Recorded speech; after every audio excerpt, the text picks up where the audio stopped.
Get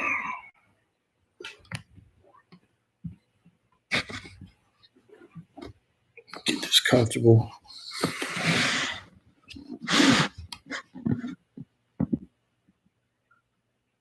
What's up, y'all? What's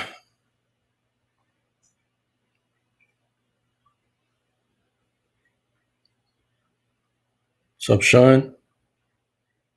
Sean, I like your new logo there. New profile pic. What's up, Dr. Death?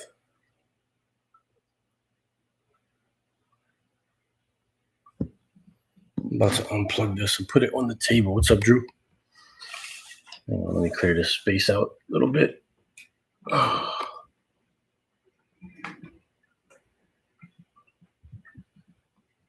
What's up, everybody? Jumping in. Let me put this on the table.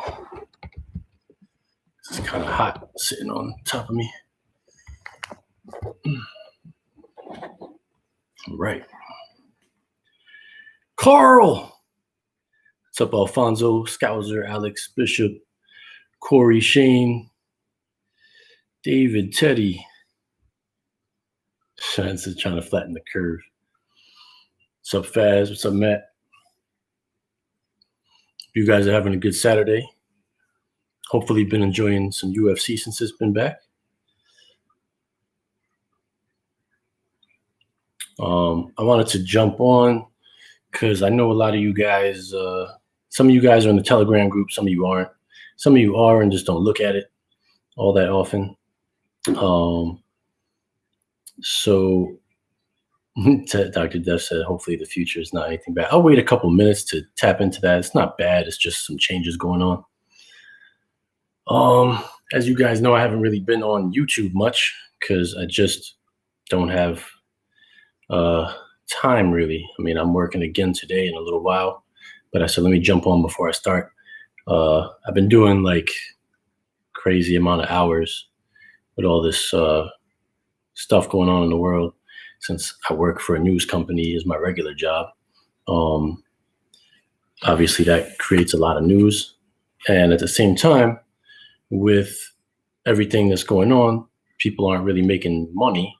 Especially not in the media or news. Like there's no advertising because stores aren't open.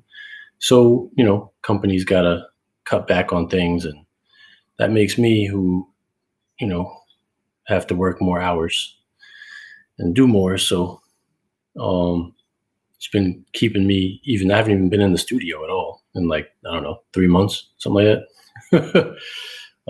It's a mess in there. I need to clean it up. And I haven't even had time. So for those of you wondering too about that camera that I had gotten and thought I might get away with keeping, they finally emailed me and told me I have to return it by June 30th or pay for the second camera. So I wasn't as lucky as I thought I'd be. I have to return it. Sean asked, am I at least getting paid more? No, I am not, because I am on salary as a managerial employee. So I get paid the same regardless, just doing extra hours. Technically, I'm supposed to get extra time off for extra hours worked, but that generally doesn't happen. What's up, Martha? What's up, Roland? Fast says if you're busy working, then you're making money. I wish. Like I said, it's not any extra money. I get paid the same because I'm a salaried employee. So doesn't really change for me, unfortunately. What's up, Bass Toe, Base Toe?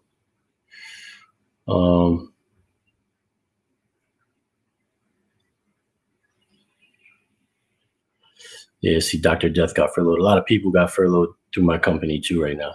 I think a little over 1/3 of the people, which is why I got all these extra hours. Need to get that salary with OT. That was part of the deal, you know, like when I was a regular employee at the company, you get OT, but once you become a manager of a department or something like that, straight salary. So it's been that way for me since 2010 when I became a manager. So I'm just probably, normally I don't mind because, most of the time I don't have to work a lot of extra hours, but it's been a long time coming of straight extra hours already. Been since I want to say late February till now. So I'm pretty tired, but I'm here. What have we got in here? 57 people. I don't want to wait too long because I do gotta get to work in about a half hour. Totally Techno Sim says you have to make time for yourself or you will burn out. I agree. That's kind of why I haven't really been on YouTube much either, because my work is like 10 hours, 12 hours, 14 hours sometimes in a day. And by the time I'm done with that, if I was to try to jump on YouTube, I'm already like, it wouldn't be a very good show. Just too tired, too much work day in and day out. So I try to just unplug from everything when I finish my regular job at this point. I'm still on Telegram. I still help people over there when I'm on there. Faztron says work to live, not live to work. I mean, that's normally the case, but if I don't do what I got to do now, then I'd just be one of the people furloughed, which I obviously don't want because I got bills to pay. So you get put in a situation where you got to do the work,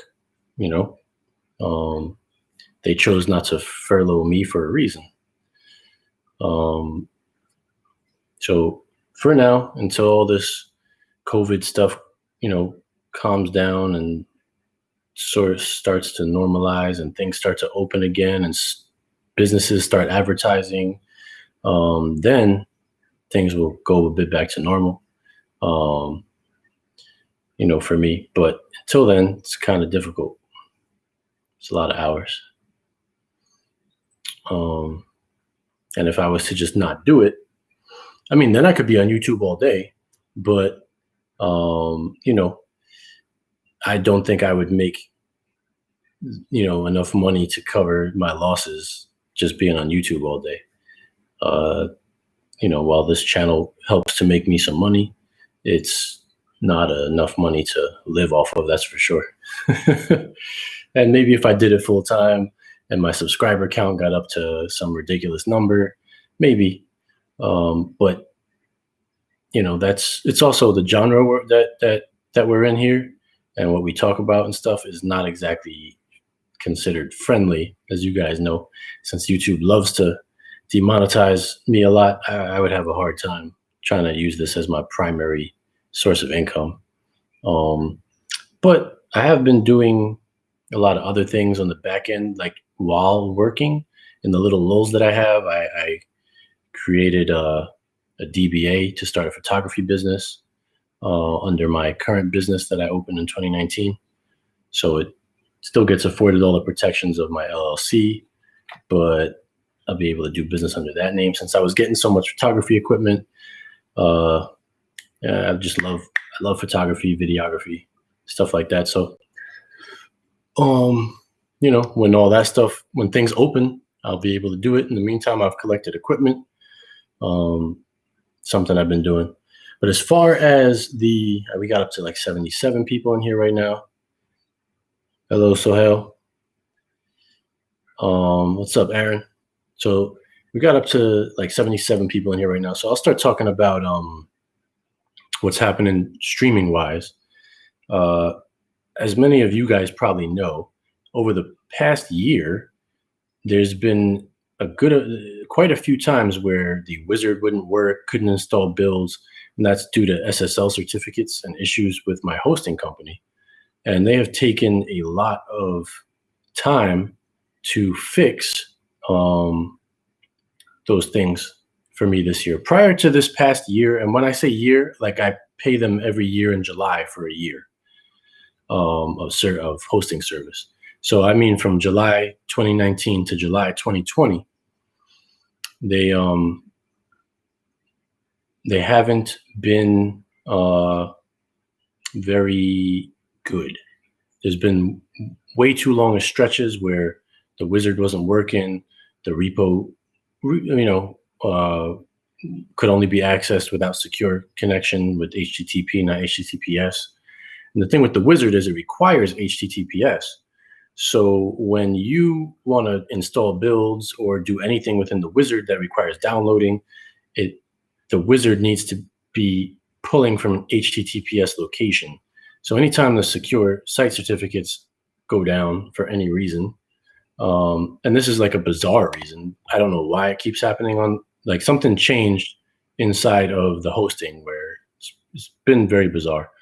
It went down again, I guess, last night or this morning, and luckily they answered me right away. Why did they answer me right away? Because my bill is due in 10 days for another year. And so what I'm telling you guys is I'm not paying. That server costs me like $850 about for a year of service with them. And all it does is it has the builds on it, and it has the wizard on it, and it has the repo on it. Also like APKs or whatever, if people download them, they're up there too. But with things like, file linked for APKs, I could put an APK in a Dropbox folder and link it in file linked, and you guys can download the APKs. You don't really need them to be, on a server online. When it comes to the builds, it's a bit of a problem, because what I need to do in order to get that running again is create a new wizard that doesn't require a repo, and it doesn't, and it'll I can self-update it basically, which shouldn't be that crazy of a thing to do, but obviously my time is quite limited right now. But I plan to do that. And the thing about it is I don't maintain any of the builds in Supreme Builds anymore, like in the wizard, because I don't even use builds myself anymore that are downloaded like that from a wizard. What I do is I have been telling you guys for probably like 2 years already, like I use the Gaia mini build. I have many instructional videos on how to install it, and how to set it up. And you can do it with Kodi 18. You can do it with 17 fork, like my SBMC fork.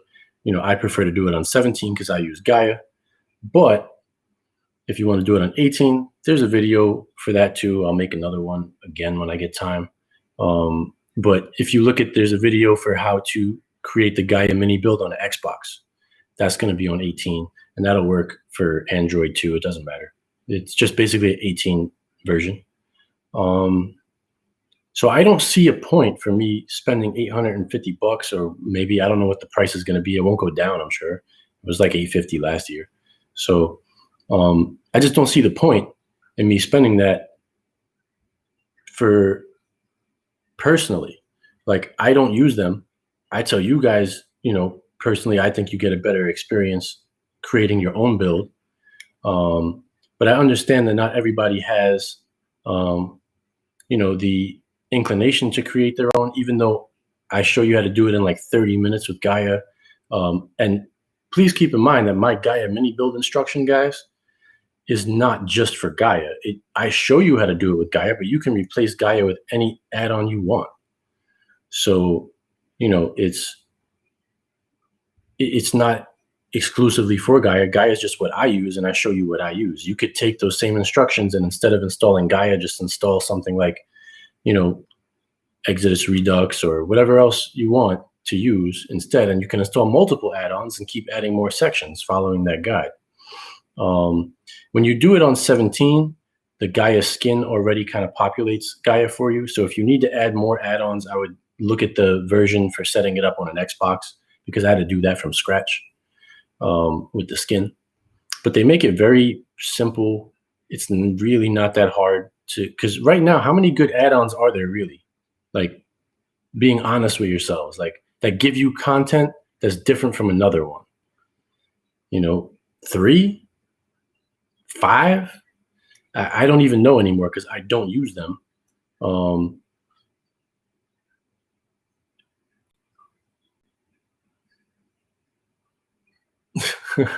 That's a pretty, what's up, Tim? What's up, Santos? Oh man, that's funny. I don't know what that guy said. I'm sure Carl deleted that comment. Or Tim did. Thank you, one of you guys. That was a bizarre comment. So yeah, I mean, I don't see the point in it, guys. Like, that's a lot of money to spend for that. I can get a wizard created at some point. I might pay them for a month, like whatever the fee is that they want to charge me for a month to give Juggernaut some time to get the builds up on another website somewhere, whatever the case may be, and to try to get that wizard created.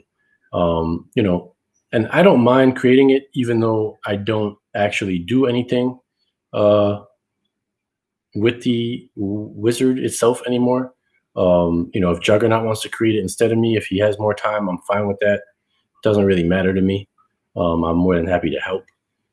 But I just, you know, as far as the people that get, you know, Supreme builds, you know, which is basically Titanium, Juggernaut, sells builds. I think those are the only ones there anymore. Those are going to be basically, hopefully there won't be any interruption, you know, but if there is, I just wanted to come on here and tell you guys that'll be why.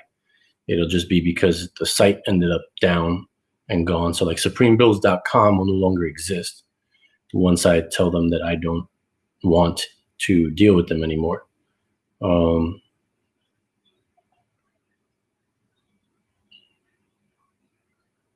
Yeah, Sal said, watch the tutorials that we made showing you how to create your own. That was our main purpose. Guys, you see Sal in the comments right there. He has the newest one. You guys should subscribe to his channel too. I mean, he's part of the Supreme Builds team. He does a lot of gaming on his channel, but he does do tutorials on the channel also. So he's got a few up there.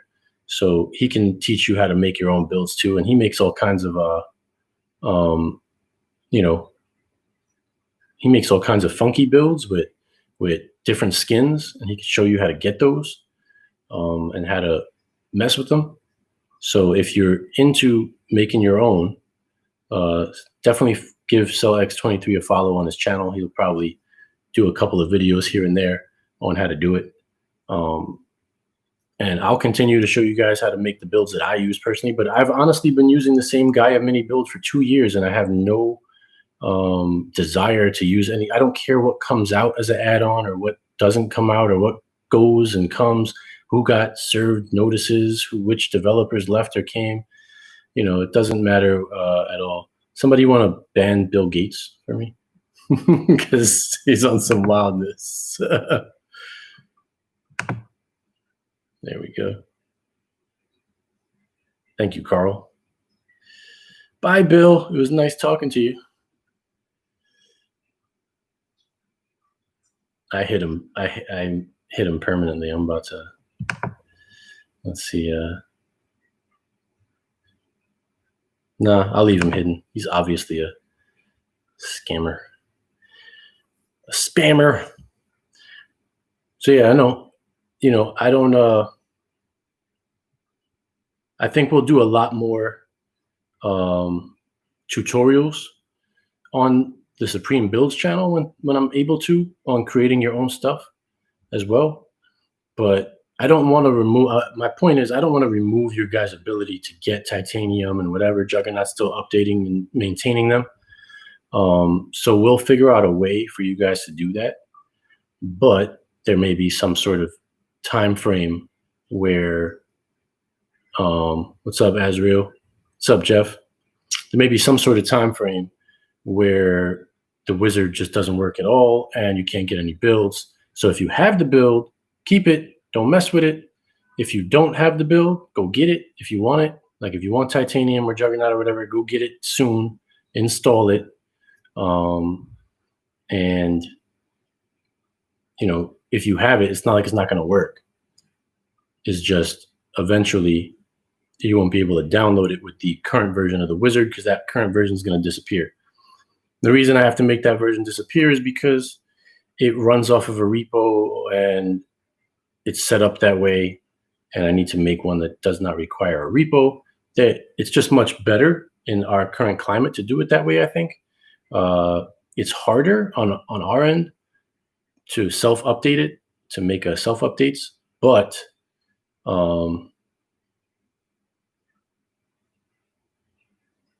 it's something that in our current climate of like how much scrutiny is on this stuff, being able to just float a wizard zip around anywhere you want, and it doesn't matter where you get it from, is kind of a very useful thing, I think.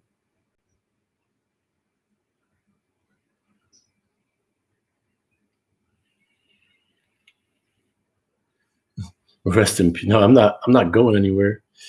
I'm just busy right now. Like too busy to do a bunch of videos like normal. Dr. Def said, like you have always said, wanted to show people how to do their own things because never know what's going to happen with builds and whatnot. That's what I said from the beginning. I started this channel, I think, in 2017. And from that point forward, I was using titanium at that point, right? But I was showing you guys how to edit it yourself, how to add your own add-ons to it. That was the beginning precursor to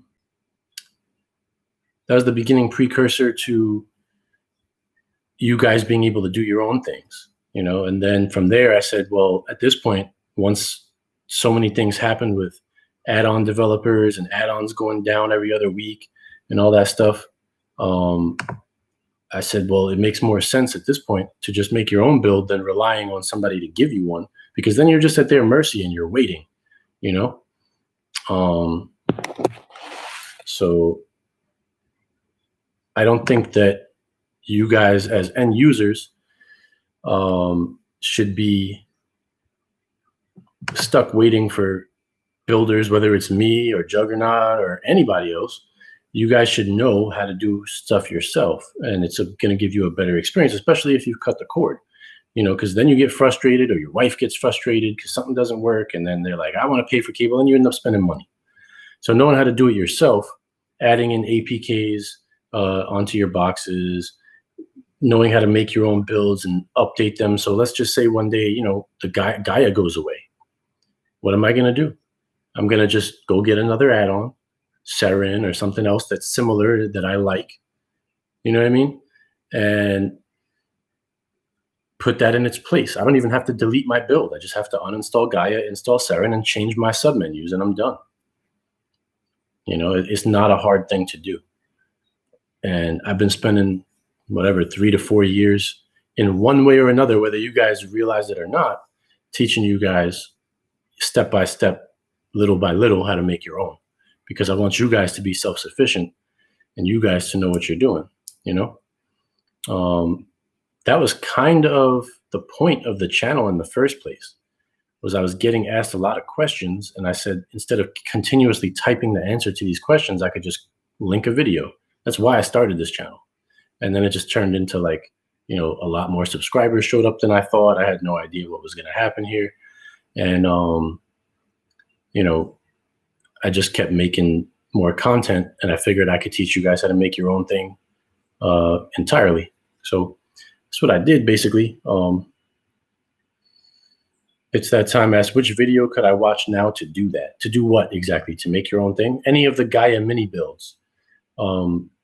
You don't have to use Gaia. I just show you guys Gaia because that's what I use. But you can go online and Google, you know, what's the repo for such and such add-on, any add-on you like. And just when I get to the Gaia part, you just use that repo instead. And then you set up your build to use that add-on. It's the same process, but it just changing the add-on.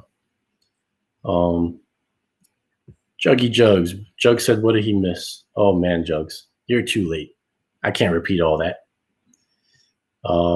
But I was just saying that the server bill is up in 10 days and I'm not renewing it.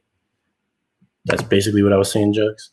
And that we're gonna have to make a new wizard that that doesn't require a repo, and that supremebuilds.com will no longer exist. I may renew it for a month to give us some time. That's the short end of it, but I'm not paying them for another year. The SSLs went down again last night, and I had to fix it this morning.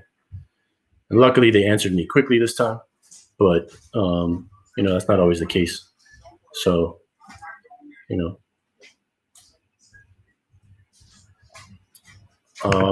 what else? I just, paying that much money for a server to do that to me is, why am I doing this? I linked my phone to my PC.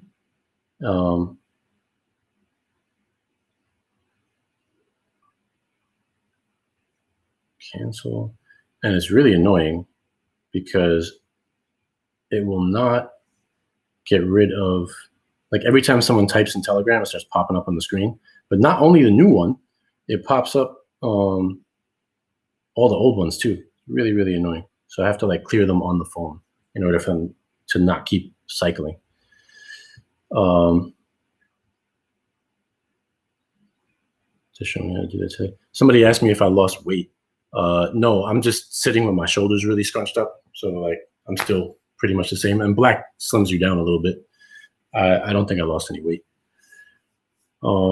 If I did, maybe 5 pounds, something like that, but I doubt it. More likely I gained 5. It's just in my gut. Akash asks, can you give some tips to get more subscribers on YouTube? Yeah, I would say it's consistency, which I don't have right now. But if you have a regular job, it's hard to be consistent unless your job is extremely consistent and you never have extra time. My job is very much predicated. The amount of time that I work in my job is very much predicated by what's going on in the world. So for me, it's hard. It's difficult. But I would say consistency is key. Try to make a schedule. I've never had one. Just because my job doesn't really allow. Like I would be letting people down if I had set a schedule all the time. I'd say the best time I've been able to come online the most frequently is Saturday mornings, which is I'm here right now on Saturday morning. And other than that, find a way to differentiate your content. When I started the channel, for this channel, for instance, there were a lot of channels that were already out. Like Husham was big, Solo Man was big at the time. Huge channels, way bigger than my channel is even right now. But none of them are here anymore. But at the end of the day, I started my channel with the idea of actually teaching, with a mindfulness towards teaching, which was different. Nobody was doing that really. Like I looked around at the different channels on streaming, and nobody was really doing that. What you were getting was like robotic stuff, like, no disrespect to Husham or anybody else, but they would just come on and give you the fastest video possible for how to install a particular add-on or how to install a build. This is how you get it. Bye, I'm gone. There was no why. There was no what does this do? There was no deeper understanding of what it is as an end user that you're doing, or how to change something in a build, or how to change an add-on's default view, or how, like, there was no in-depths like that really popping off at the time when I started YouTube. And that's kind of why I made the channel. It was to answer questions for people instead of typing them over and over again, but to give them detailed answers. I've always just been a detailed teacher in everything I know. Anytime somebody asks me a question that's like asking for information, my answer is never short. And I know that doesn't work for a lot of people. And that's why the subscriber count here, not that it's bad, but it's, but it's basically, it's kind of been sitting in the same range for quite a while now. I think it's around 45,000 right now, something like that. Yeah, Tony says they told me what to do, and you taught me why I'm doing it. That's basically it. Yeah. I wanted you, because if you learn how to edit one add-on and how to get into the settings of that add-on, when a new one comes out, you have that skill. You can get into the settings of that add-on. You understand what you're doing with it, how to edit it. The skills I tried to show on this channel were to that you could take with you, going on and on to multiple. What's up, Sean? What's up, Santos? I missed you before, my bad. Hey, Alex. That you could carry on and would work in other add-ons and other builds, no matter if what build you were with, that you'd be able to know how to edit it and get something set up for yourself. So I hope I've done a decent job of doing that, and I'll keep doing that. I know that the biggest complaint I get on the channel is your videos are too long. That's the complaint I get mostly. But my videos are long because I'm actually teaching you how to do it, and not just telling you press A, press B, press C, you're done by. It's kind of hard to make a short video with in-depth explanations.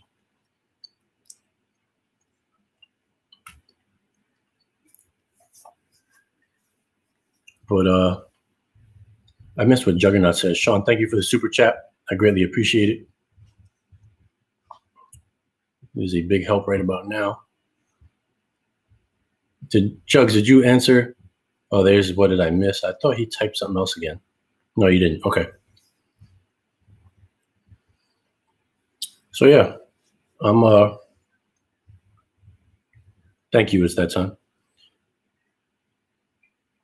So yeah, I mean, the channel's still here. It ain't going anywhere. I'll still keep teaching people how to do stuff. The only difference is going to be I'm not paying for that server again. Especially, if everything was going smooth and going well, and like there wasn't problems with the hosting provider that happened so many times in the past year, I might have, considered keeping that server and, just sucking it up and eating the $850. But I can't pay for poor service, and I can't pay, and especially poor service is something that can be done without needing that server.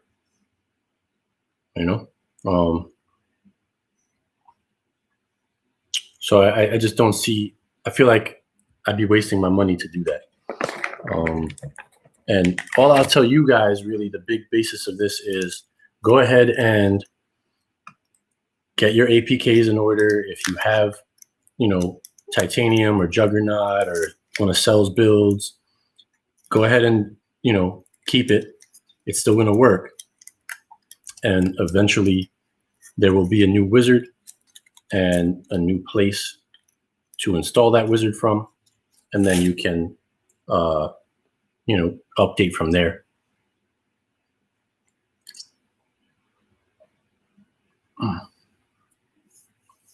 But just get it in order now. Get your APKs in so that you can, it's that time. Thank you for the super chat. I greatly appreciate it. But, get your APKs downloaded. That's not going to be affected by the wizard, but just, my personal recommendations are Cinema HD, TV Zion. Those are the two I use. And mostly I just use Cinema HD. But I have TV Zion there as a backup just in case, anything happens with Cinema HD. And I set it up. Alex asked for those wheat cookies. No, man, they're Reese's peanut butter cups. Little miniature ones. But as you guys can see, I'm still in exactly the same place I was in the last video. I pretty much live right here because I spend so many hours working, and I just work from right here. It's kind of a...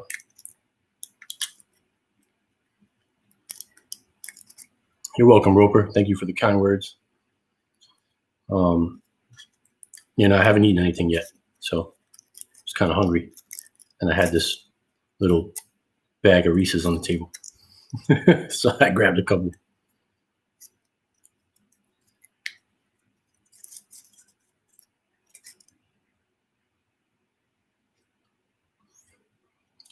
But yeah, that's really the news for us, for Supreme. Other news, not much going on. I think it was Shine that asked, do you think that the focus on streaming has died down with COVID? No. They've shut down a bunch more services. I might as well mention that too while we're here. IPTV services, right? Oh, what did I just do? I guess I had Photoshop open. I didn't realize that on the computer. I thought I closed it. IPTV services have still been getting shut down at a plenty fast rate. And still, for the most part, they're all due to having VOD, having a website that can be tracked, for sales and things like that. And I said this in a prior video. We had a discussion about it. It's the same deal, guys. I'm to the point now where I don't care what anybody tells you. I'm telling you, do not. If you do, you guys can do what you want.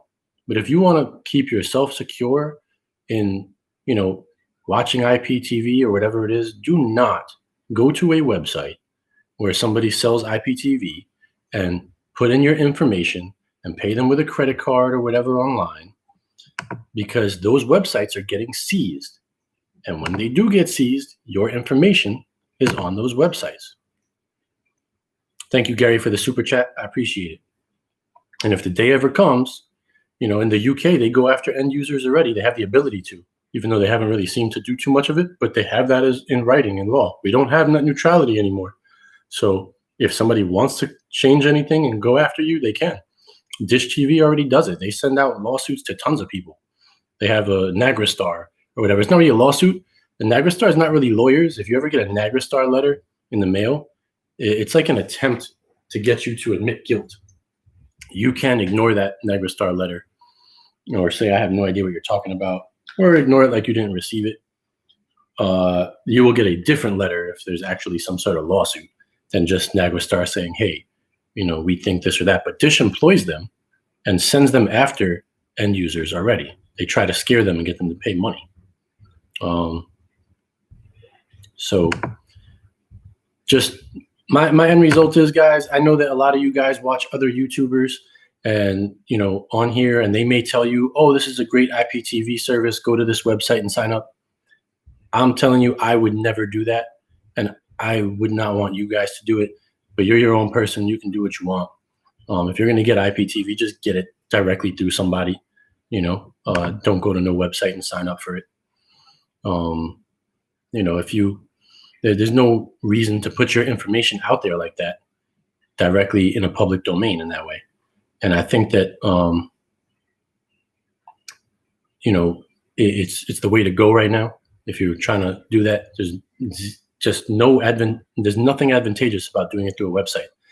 There used to be a stigma around like resellers or things like that, where it's like, well, why would I want to go through a reseller when I could just go direct to the source? In all honesty, how much has a source really given you, as far as help? A really good reseller is going to have direct contact with the source. And when you have an issue, they will forward it to the source, and it keeps you privatized. So that's made better for you as a consumer. Tony said one of the ones that I used finally wised up and took down all their VODs. That is a good move. I would definitely remove it. There has yet to be an actual seizure or takedown based off of just channels. And that's kind of because the law is written in a funny way for it. And I don't think that until a law is rewritten, I don't think that they can win a case like that very easily. But that's my advice to you guys when it comes to that. When it comes to streaming, just, regular stuff, go get your real debrid, get your premium eyes. You need those these days because the DMCA takedown notices go to Google so fast that all those G video links that you find one day are gone the next day. They don't stay up. So at the end of the day, no, there's no slowdown because of COVID. If anything, I think it's probably ramped up a little bit because more people are watching and there's more traffic for them to analyze. So I would think that it might be a little ramped up.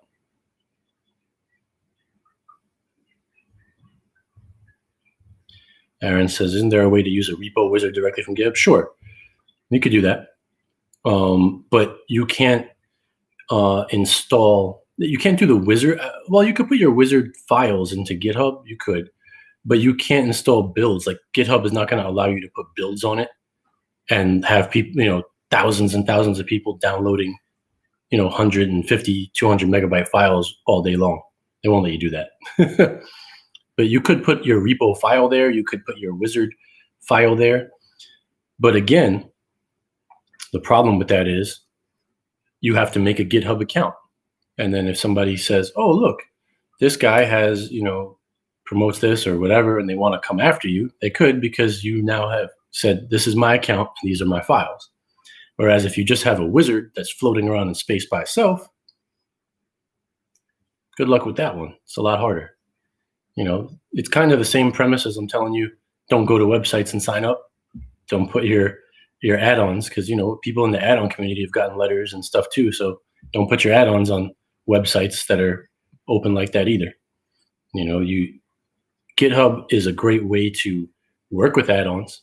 I mean, I don't provide any add-ons really, so I don't have to worry about it too much. The only add-on that I've made is the wizard. So I don't really have to worry about that, but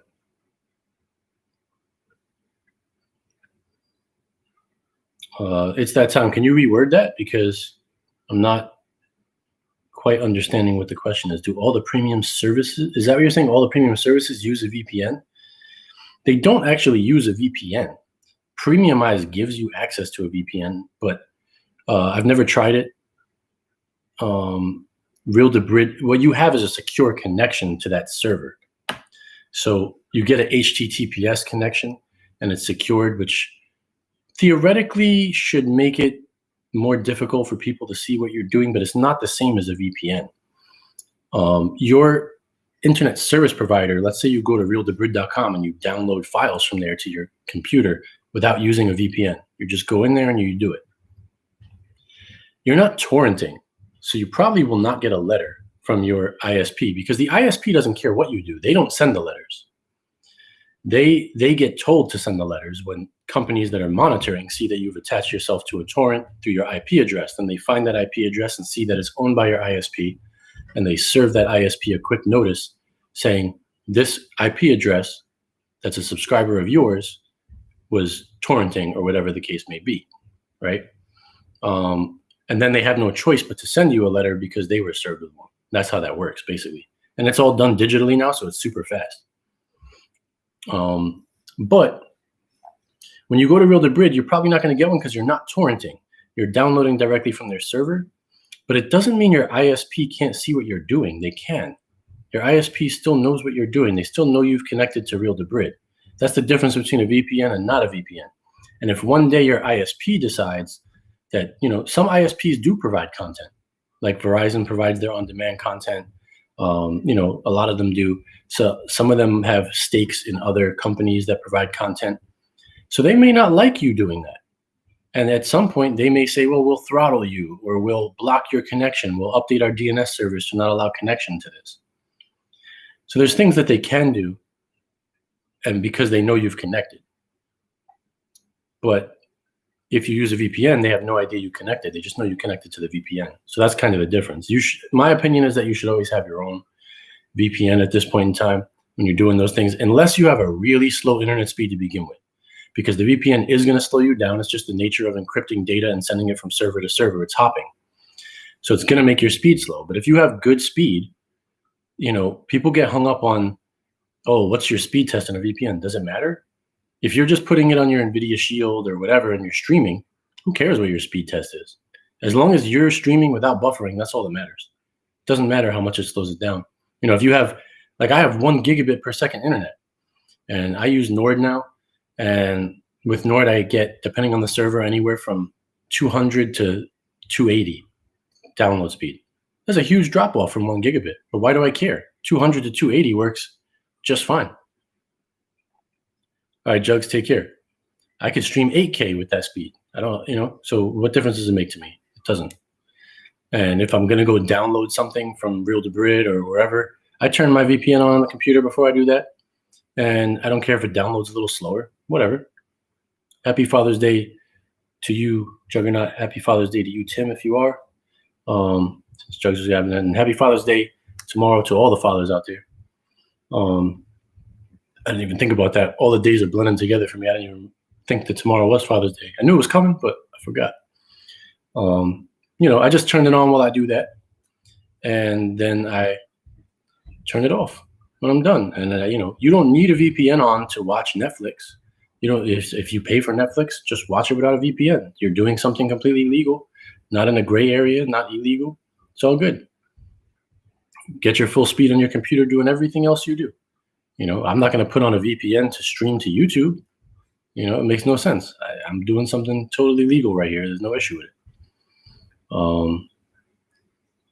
So don't focus on your actual speed that you get with a VPN. Just focus on, does it work? And as long as, I would say if you have a really slow internet speed, maybe like under 50 megabits per second download, you might have a bit of a problem with a VPN. But if you're above that, if you got 100 megs, 200, 300, whatever, you should be just fine to stream.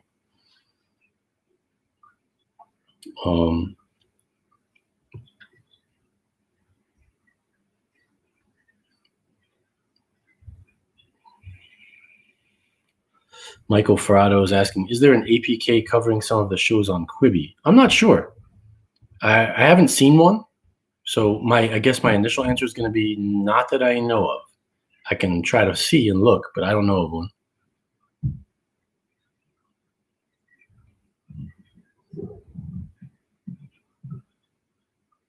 Yeah, see, Michael also makes a good point. It's a slow time for new shows coming out. So some may think it's slowed down.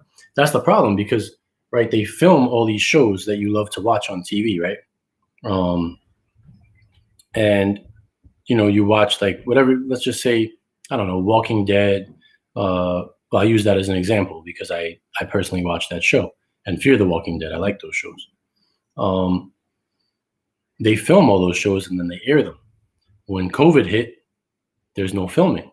So, and goes for any show you may like and you may watch. If they film, there was a gap in filming that pushed everything back. So you got to watch all the shows that were already available, that were filmed and edited and done. And now if a show normally starts in the spring, it might not start till summer. If it starts in summer, it might not start till fall because they're going to need time to be cleared to go back out and film again and get all the stuff done for the next season of the show. So everything's kind of pushed back by this. So that's another thing to take into account. Thankfully, the UFC is back. That makes me very happy. I at least got something to watch, and that's sports related. But almost all my TV shows are gone. I've been waiting on new things to come out on Netflix that were waiting, just to anything. I was watching horrible movies. Like, I'm like, I'll just put this on. They put it out on Netflix. Okay, I'll watch it. And, I'm like, because I'm working right here where I'm sitting and I have the laptop all the time and my TV is right there. So I just put it on in the background while I work. Tony said, killing my drag racing shows. Yeah, man. There's a lot of stuff that's like down. It's across every genre, really. Movies can't be made because they can't film them. TV shows can't be made. Live sports went down. So it's a lot of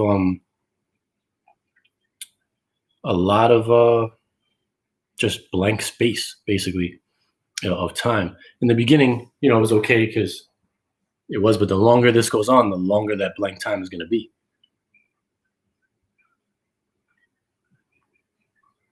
So, I mean, in New York here, where I am, we went through phase 1. Monday starts phase 2 of reopening.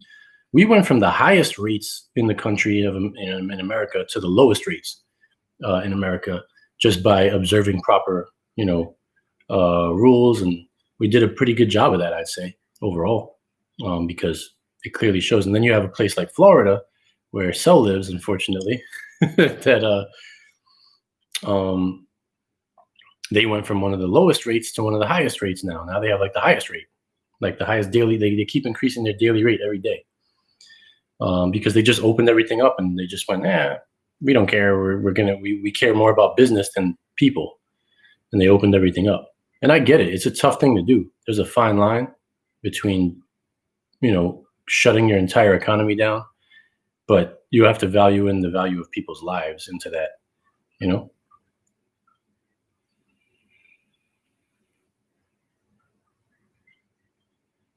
Yeah, Roper's saying he's got 300 megabits wired at his computer, 30 megabits on his device. So your Wi-Fi is probably not that strong. You might want to look into changing your router, but as long as it works, it works. That's the thing. If you want to bump it up some.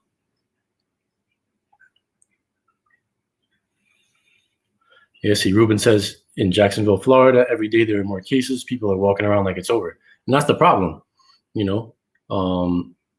It's a, people are listening to their government. And then, I'm not going to get into politics because every time I do on this channel, it goes crazy. But people listen to the government of their state, and that government of their state is a leader. Especially like their governor. Like I'm sure most of you guys, no matter where you are, have seen my governor Cuomo go up and talk every day. He's had coronavirus briefings. You see Trump talk about it sometimes. And if you're whatever state you're in, I'm sure your governor has done some briefings on your TV too. And the problem is these guys make it political. A lot of them. I gotta say, Cuomo has been great about not making it political. And he's called out like Trump when Trump has made it a political thing, and other governors and politicians when they made it political. But in general, most of these people are making it political. It's like if they're business-oriented politicians and they're getting pressure from businesses because businesses are going broke and they're afraid of their reelection, they go, I bet you that's what happened in Florida. And forget it, just open it up. Because what's his name, DeSantis or whatever? I don't know how to help with that. Here are other things you can try. I didn't ask you for anything. Go to sleep, Google. So, I think that it's wrong. People's lives, it's like Tony just said, science doesn't lie, so people are dying from this. And I understand that not everybody dies from it. I had a very close personal friend and colleague that I've known for 20 years that died from it. And I know other people that have gotten extremely sick and lived, some people that got it and had no symptoms at all. But there's no rhyme or reason 100% for it. When it's going to have the way it's going to affect you or how it's going to affect you, if it's going to kill you or not. And to just say, open everything up and everything goes back to normal like nothing. I think that's just mad wrong. Like you got to take into account, the value of a human being's life. So Alex, don't talk to your wife like that. I don't know why Google answered me. I didn't ask anything. But that's just my opinion on it anyway. Is like, everybody's got to be careful, and politicians shouldn't rush things and all that stuff. All right, Tim, thank you for popping on. Appreciate it. So I really do appreciate in this instance, I don't care about his politics. I appreciate the way Cuomo in New York has handled this, because we went from you can't, he's had a couple mishaps, as has everybody else at certain points in it. And some of them were pretty ugly in the beginning. But once, you can't blame anybody in the beginning. They don't know what's happening. It's the first time, it's whatever. But once we understood what it was and they were starting to get some stuff going on, we have the highest amount of tests in New York every day and the lowest amount of infection rate now. So that's an amazing thing. He's brought us his policies, non-political policies, just human policies, have brought us to that point in the matter of whatever it is, 3 months, something like that. So he's done a great job. And now we're in phase 1, which is allowing construction to reopen and certain other things. Phase 2 starts Monday. That's going to allow barber shops to reopen, restaurants outside. Roper, thank you for the super chat. I greatly appreciate it. Restaurants can reopen with outdoor seating only. And like here in New York City, they made an online streamed process where basically any restaurant can get approved in like no time flat, super easy. Where normally they charge in New York City, I think it's $8,000 a year for a restaurant to have outside seating. You normally have to pay. It's free right now. They're giving it to them free, streamlined, fast process so that restaurants can get some business back.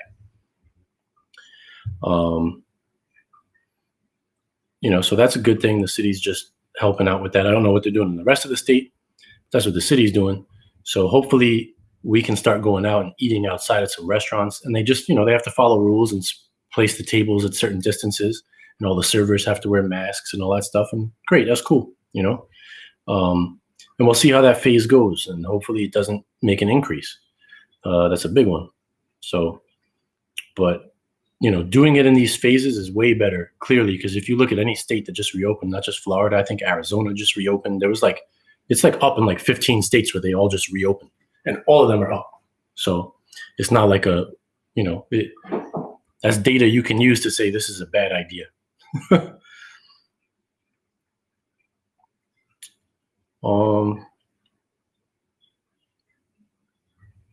Mike's asking if the builds are the same repo. Yeah, right now they are. If you go back after this show is published, I talked about that. I'm going to be shutting down the repo and the address and all that stuff, and making a new wizard where and having the builds installed from new places that kind of just float around instead of having a named site like that. So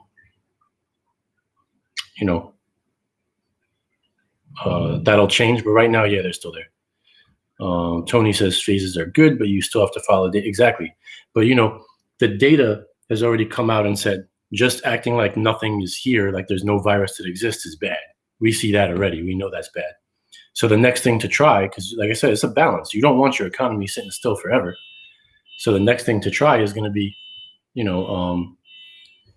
to do phases. It's kind of what you got to do, because you want to get the economy rolling. So you get it rolling piece by piece. And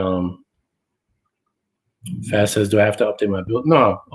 You can look in the wizard, Faz, and just go to the build menu. It'll tell you your current version, and the most recent version is listed under there. So if your current version and the most recent version are the same, no need to update. What's up, Brooklyn? Clayton, thank you for the super chat. I appreciate it. Yes, goodbye, Steven. You can leave. I can talk about whatever I want on my channel. That's why it's mine. So, adios.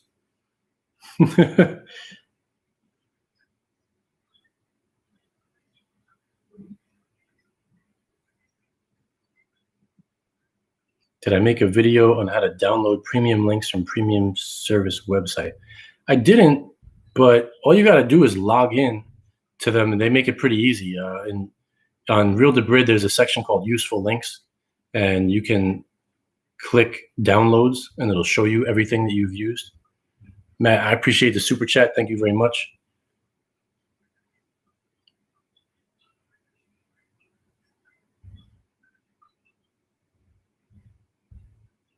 So you can do that. On Premiumize, I forgot the name of the section, but Tony says, I missed the beginning. Are builds and add-ons going to continue? Yeah. Well, all that you need to do is just have the build already. Have that, the build has no control over the add-ons. I can't tell you that the add-ons are going to continue to work, because that's all up to the add-on developer. But the build will work if you have it. It's fine. It's just going to be that there's no, like, if you don't have a Supreme build, once the site goes down, if there's not a new wizard up yet, then you're not going to be able to install it. So just go ahead and, if you don't have it and you want one, go install it now, and it's going to be fine. It'll work. If you don't have, and if for some reason it doesn't work, if it's giving you issues, you can uninstall the Supreme Builds wizard, like add-on from within the, or disable it. You could disable the add-on. I would say disable it. You can go in and disable it.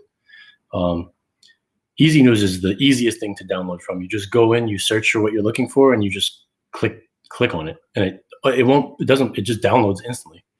That one's super easy. It's that time. That's like the easiest one of all. You don't even have to navigate to anywhere, really. You just log in, search, download. And it's also the fastest one to download as well.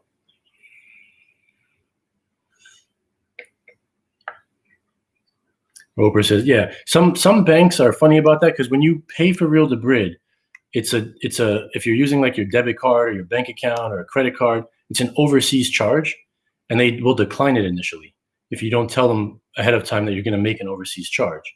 So if you get declined, you just have to call your bank and tell them, yes, I'm trying to make that charge, and you'll see it there. Sometimes it's better to get declined, because then they don't ask you so many questions because they can see the decline charge, and you can say, hey, I just want to, I just want to pay for this one thing, and it's already there. I don't need to give you any more info. Just say, approve me to make this purchase, and then they'll approve it, and then they'll tell you, okay, go ahead and do it again, and it should go through this time, and then it goes through. So if you call up ahead of time, just telling them I want to make a random overseas purchase, you might still get a failure depending on how competent the employee is that you talk to at the bank. Should I be concerned using torrent links on TV Zion without a protection server? You can't use torrent links, Brian, and they may say that they're torrents, but you're not actually torrenting. If you've plugged in Real Debrid and stuff like that, it's gonna say that it comes from a torrent site, but it's not gonna. If you're just using Real Debrid and stuff, I don't think Zion allows you to actually torrent. It doesn't have that built in, so you'd be okay with that. You should just be streaming it. Other thing, anything that actually allows you to torrent should show you that you're connecting to seeds or peers, or warn you that it uses torrents. And in which case, you should definitely be concerned, and don't do that without a VPN.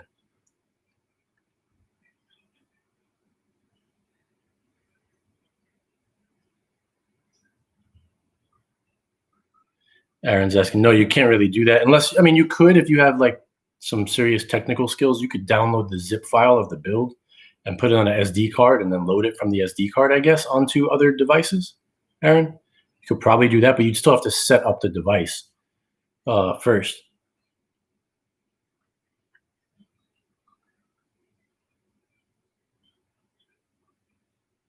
Yeah, it's that time. Makes a good point. You could buy a prepaid Visa or debit card and pay with that online. That's fine too. I generally don't recommend people use bank cards online, like debit cards. A credit card, I'm okay with, depending on what you're purchasing, as long as it's technically legal. Like, it's not illegal to purchase Real Debrid. It's not illegal to purchase Premiumize, so that's fine. Because it's not just used for streaming. That's what we use it for, but that's not all it's for. So, credit card, if something happens and you get scammed somehow or whatever, you have protection.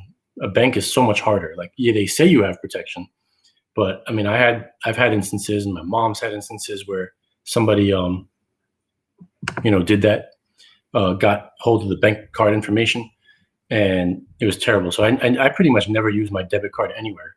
Like, I'll use it at an ATM to take money out, and I even look at the ATM slot first, because they can put those readers in there that you put it in, and it takes the Stripe data, and then they can make a clone. So I always double check the ATM first and everything. I try to avoid using my actual debit card in most places, just as a precaution. It's not like it's going to happen to you. You could probably use it 99 times out of 100 and it's fine. But if I can avoid that one time, I'm going to do it. So I'd rather, I use it as little as possible, basically.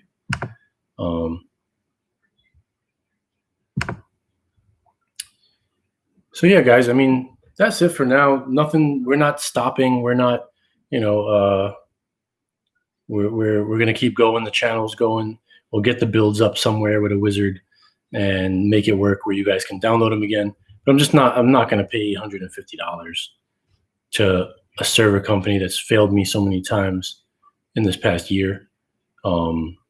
Maybe it'll last another month if I pay them for 1 month, and just to get time to get the other thing built up. And hopefully Juggernaut will work with me, and as far as creating that wizard, and we could do it together, so it's not too much time spent from either of us. If we can split the load maybe or something on it. And I don't what is that?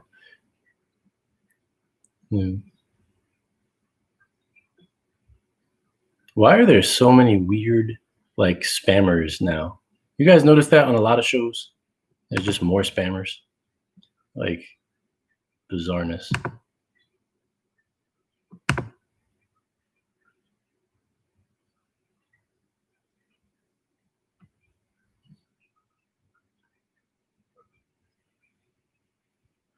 Tony said, I guess it's finally time to update to 18. I wouldn't.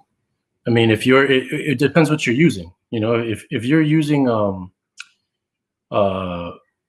the Gaia mini build, or any mini build in SPMC, you're good. Leave it there, with any add-ons you want. 19 is not actually out. 19 is still in like beta or whatever it is, alpha, something like that.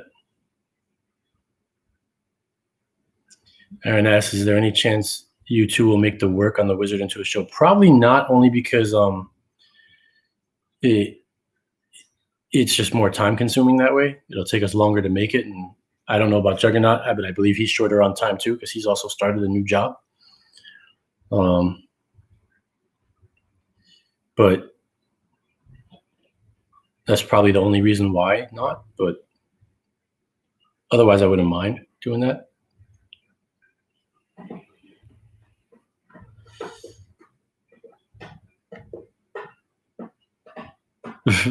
You might be right, GoPro Donnie. I'm thinking it's got to be bots. Like who has that much of a sad life to sit there and it has to be bots. I can't imagine like being that lame that I could sit here and wait for people to go live that I don't even normally watch and just start spamming. That would be, if you are a human being and you're a spammer like that, you really need to, even with COVID-19, man, just put on a mask and go outside. Do something. Like that's a terrible, like sad excuse for life.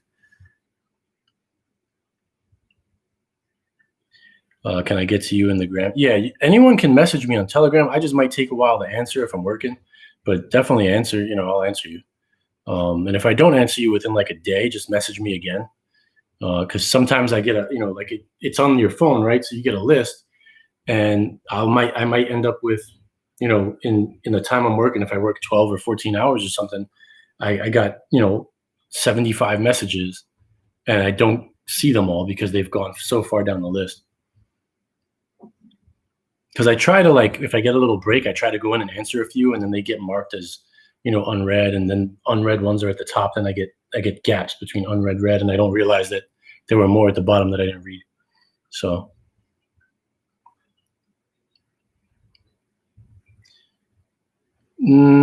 that's technically how it's supposed to work, Brian. He asked if he uses his Amazon info to program a Fire Stick, then deregister it. Will the next user simply need to register using their Amazon info?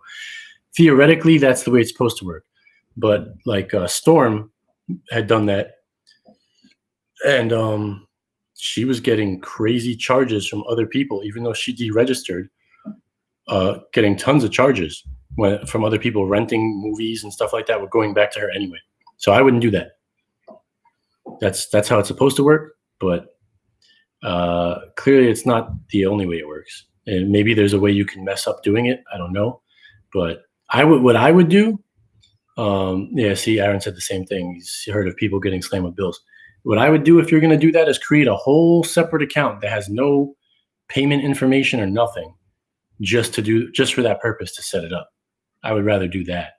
Make a new email that you just use for that. That way, if somebody's trying to charge something, they can't, if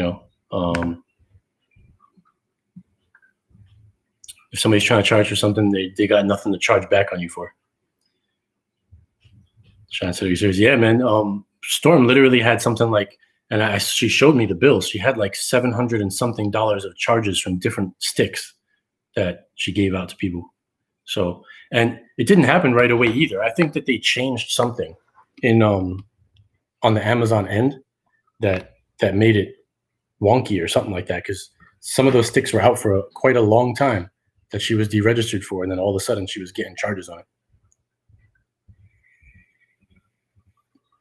Yeah, Tony said for his wife's Fire Stick, he made up a new name account. Especially, guys, if you're selling them or you're giving them to people or setting them up for people, just to be, nice with your friends or whatever, I would definitely just make a new account and sign in with that account. Don't sign in with your usual one.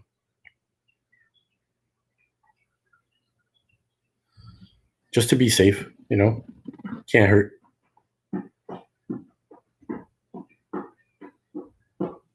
Thank you, Ronster. I appreciate that.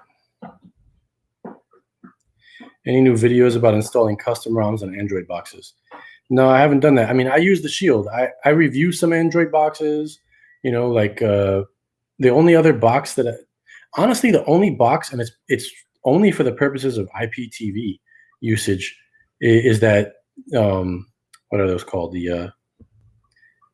I'm drawing a blank now. The ones that Storm likes, the formulars. Those are awesome boxes because of their interface, that Mol 2 interface. But other than that, they're just, like nothing crazy. Blaine, thank you for the super chat. I appreciate it. I was just going through this the other day with somebody too, like talking about the cost of boxes and devices, and still telling people like the Shield is totally worth it, man. If you're streaming a lot, if you have cut your cable bill and you either no longer have one or have a greatly reduced one, there's no reason not to buy a Shield unless you absolutely can't afford it. And if you can't, I would buy a Fire Stick 4K. I would rather buy something personally that has a support system from a major company than some Chinese box. The only exception to that are the formulas, because of if you're a big IPTV user, they have a really nice interface for using the IPTV that's exclusive to them that I really like. But for me personally, it's not enough for me to use it. I still use the Shield. I'm happy with it. I'm fine with using a regular IPTV app, especially now that the Supreme one is out. I loaded all the services into that, and it's fine. It works great for me. But that's just me personally. But I do credit where it's due, that Formula app. If you're big into like the way the guides are and all that stuff, the Formula app kills it. Like, it's dope for that. The Formula boxes with their app integration is awesome. On Android, if you're using an Android box, any Android box, even a Shield, whatever, you can get the Mayfair guide. That's still around, and it allows you to load in your service with M3Us. So that's a nice looking, interface too. If you, don't have a formula, you could do that, but you got to pay for that. And it's not really that cheap, but if you really care about the guide, you could do it. Like if you want like some crazy guide interface that looks as close as possible to a cable guide. I agree with that 100%. New Shield remote, night and day better. This is honestly, this is the biggest upgrade to the 2019 Shield. So I tell people, if you have a 2017 or a 2015, go to NVIDIA's website and buy this remote. You don't need to buy a 2019.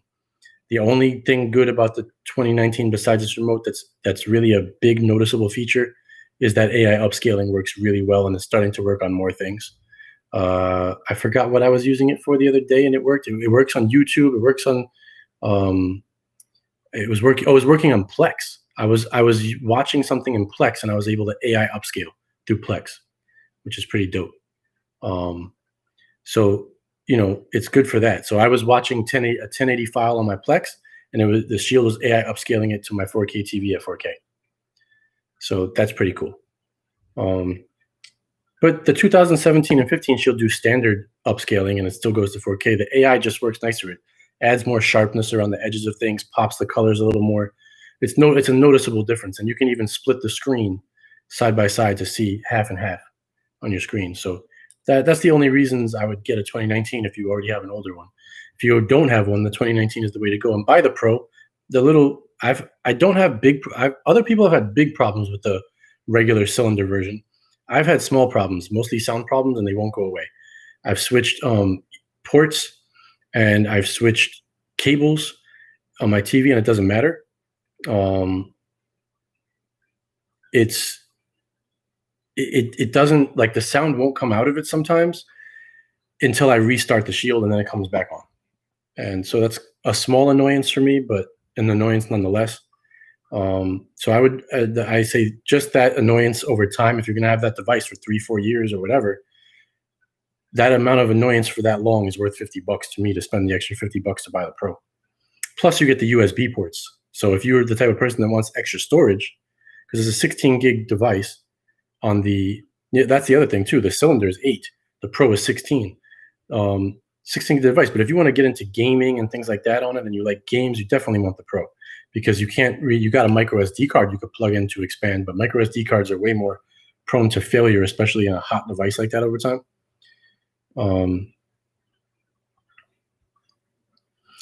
MechMan says Zion used to charge 120. They don't charge you to use it. You can use it without paying.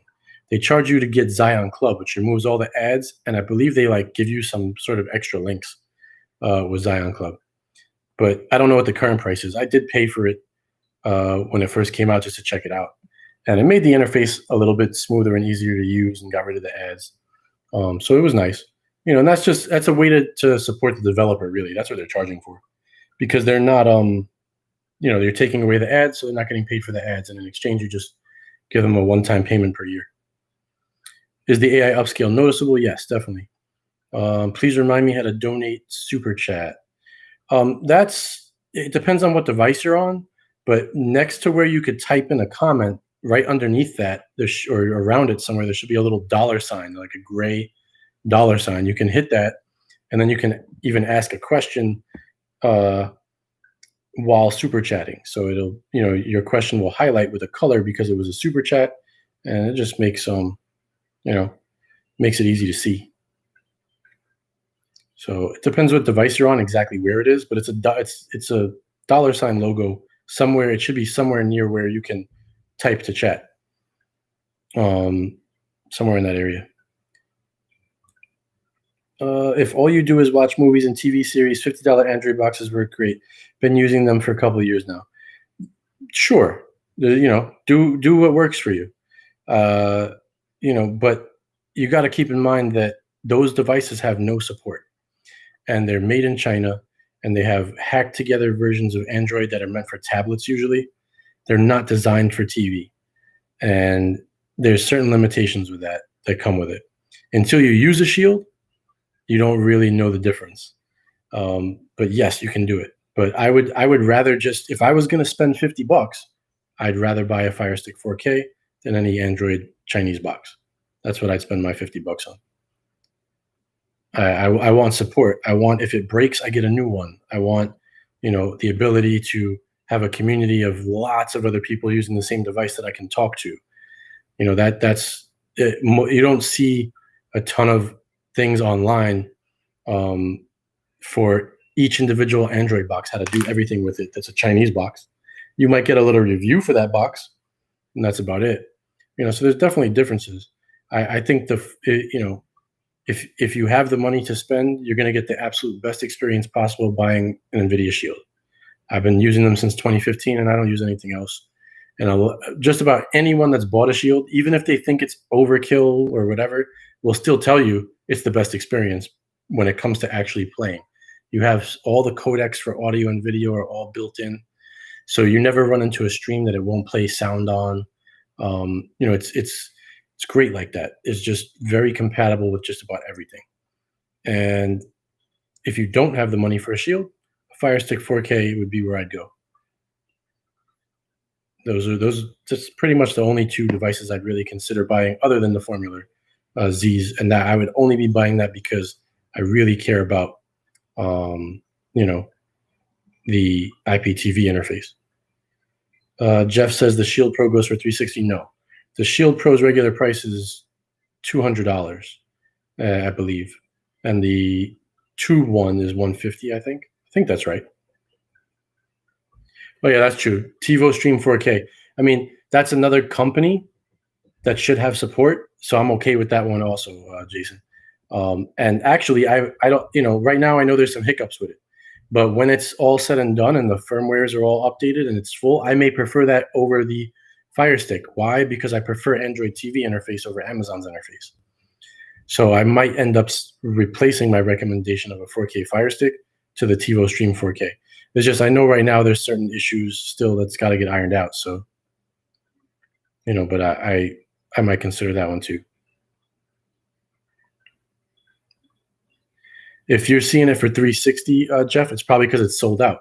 When COVID hit, people bought up tons of streaming devices, so they started selling out everywhere. Then other people were, jacking up prices because it wasn't available. Jason says you can also put storage on it easier than a Fire Stick. Yeah, I'm gonna have to order one just to check out. I still haven't messed with one because I've just been so busy.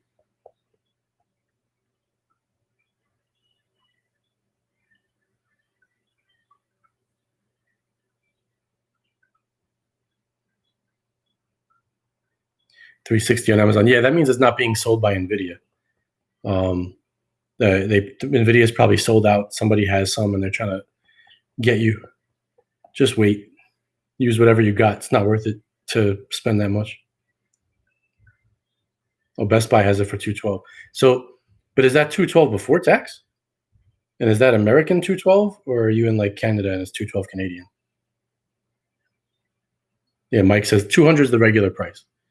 That's the normal price. So they're not sold out at Best Buy. Don't buy it on Amazon, buy it on Best Buy.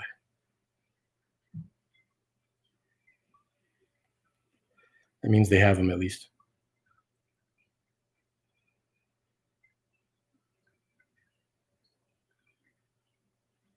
Yeah, that's the normal price base. You bought the Pro for $199.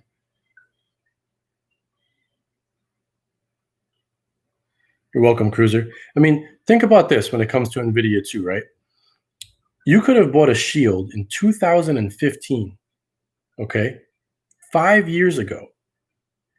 And that Shield has Android 10 right now. It has the same exact interface that the new 2019 Shield has. Why? Because NVIDIA supports it still to this day, and they still update it. They even made an update for this remote to work for anyone that has a 2015 Shield.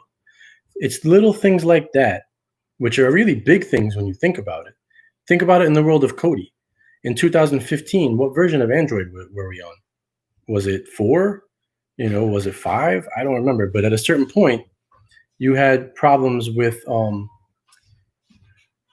where Kodi 16 to 17 couldn't work on Android 4 and below. So if you had bought a Chinese box for $50 or $60 and it had Android 4 and they weren't updating it, that box is now a paperweight back then because all we were using was Kodi. Nobody was using APKs like that back then. It was all Kodi.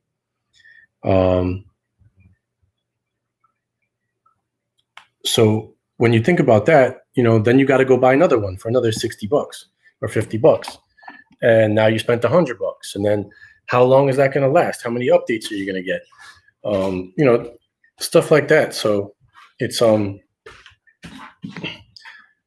worth it. And those updates always make sure that your device is running full optimal, from 2015 till now,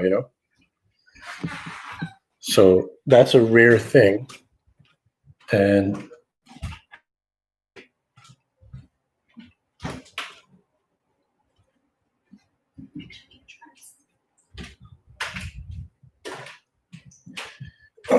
so, that's a very rare thing. You don't see that from many companies. I'm sure Amazon probably does that with the Fire Sticks, but they just had really poor specifications for a long time.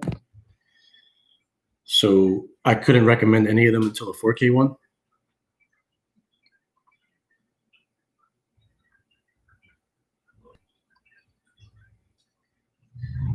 Good to see you too, Mike.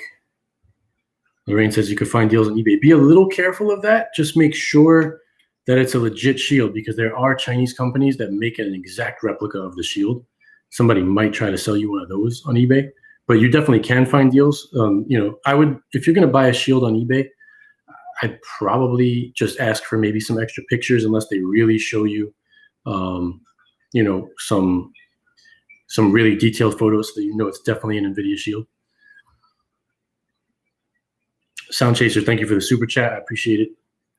Aaron asks, is that my TP stash? No, those are paper towels. Hello, Tom.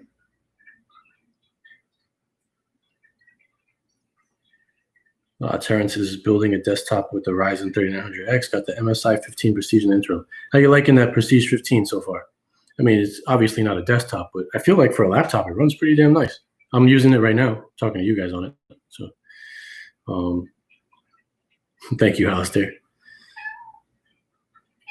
Hello, Foxy. My cat is trying to be cute. She's very fat. I'll show you my cat, my fat cat. Foxy. Hi, Foxy. How you doing? What are you up to? It's my fat cat. Chris, thank you for the super chat. I greatly appreciate it.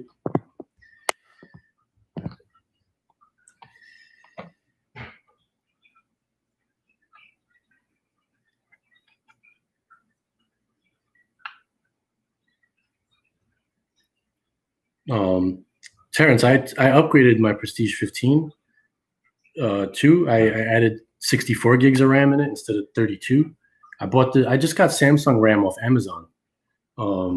It was, I think, $130 a stick for a 32 gig stick, and it works. I just put it right in, no problem. And I added, I don't know if you know this, but there's a second M.2 slot inside of it. So you can add a second drive, M.2 drive in. It just has to be an NVMe drive.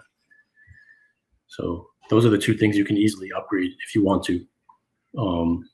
I don't think anyone really needs 64 gigs of RAM on it too much.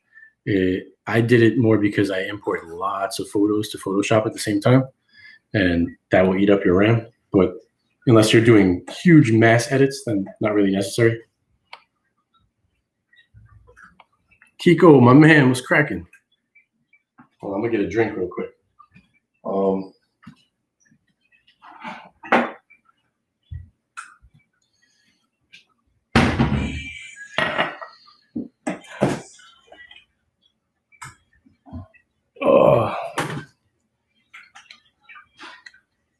Thanks for spending. Yeah, no, I'd rather spend it there too.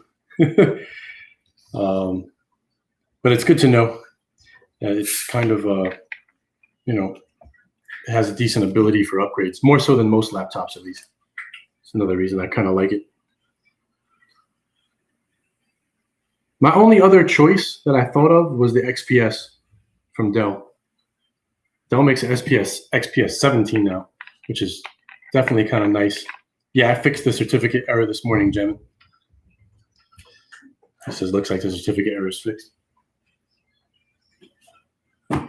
I was able to get in on cPanel and fix it, but I wasn't able to get in on cPanel at first. I was just lucky that they answered me right away.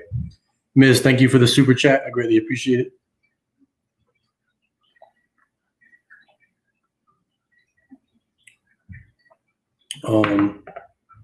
The other thing I like about this MSI, please answer my last question. What was your last question? Let me scroll up. Kodi 17.6 setup.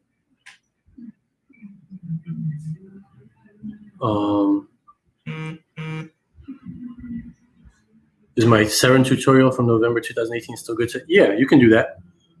It still works. The only thing you might have to look up on Google is if the address changed for the package that you need for the scrapers. But I think it's still the same. Is Gaia still working? Yes. What was I saying too? Is let's see. Certificate is Gaia still working? Yes. Is that the question you wanted me to answer? It's that time. You can still use that. It still works. The only, I mean, if anything's changed, you would just have to Google, Google Seren Kodi add-on repository location or address, something like that, and it'll pop up. I'm pretty sure that's going to GitHub at this point. And I think it was back then too to install it. What's up, Edwin?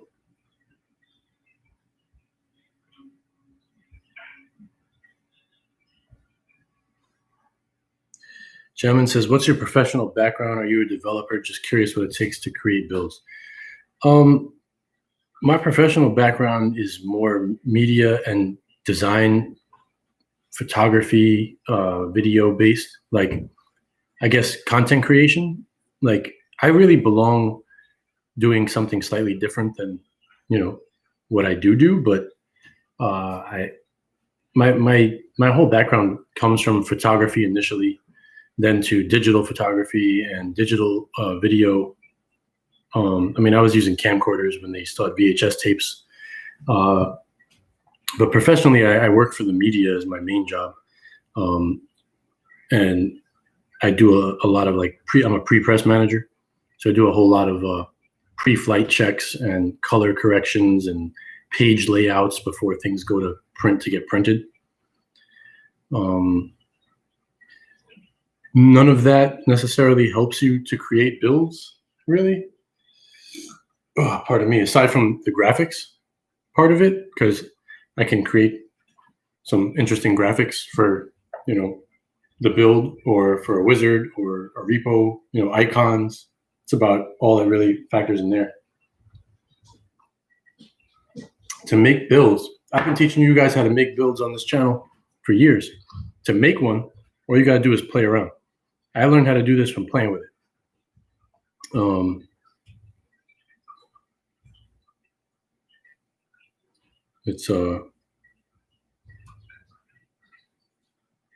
So it's something you would just learn, and you can do some coding courses online if you want to develop. You need to know how to use Python coding. I wouldn't say, to answer the question, I would not call myself a developer for Kodi, because I don't actually develop add-ons. I know how to take them apart. I understand them.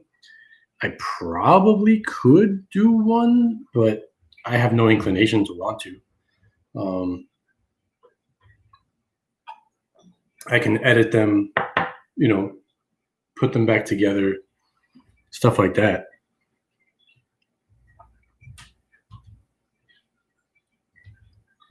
Yeah, Jem, and I would look at any of my videos on, like, there's an old one, like where I updated Titanium Live. I really dug into that one. It's very old, probably from 2017. But I was on for maybe 2 hours updating Titanium Live, and that's still up there. And I showed like how to add new add-ons, how to remove them, how to edit your submenus, and then any of the Gaia builds are all starting from scratch with a blank Kodi, creating a little miniature build with Gaia. But you can replace Gaia with anything you want. It doesn't have to be Gaia.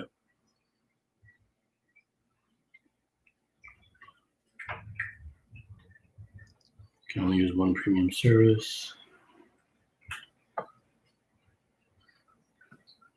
Kiko.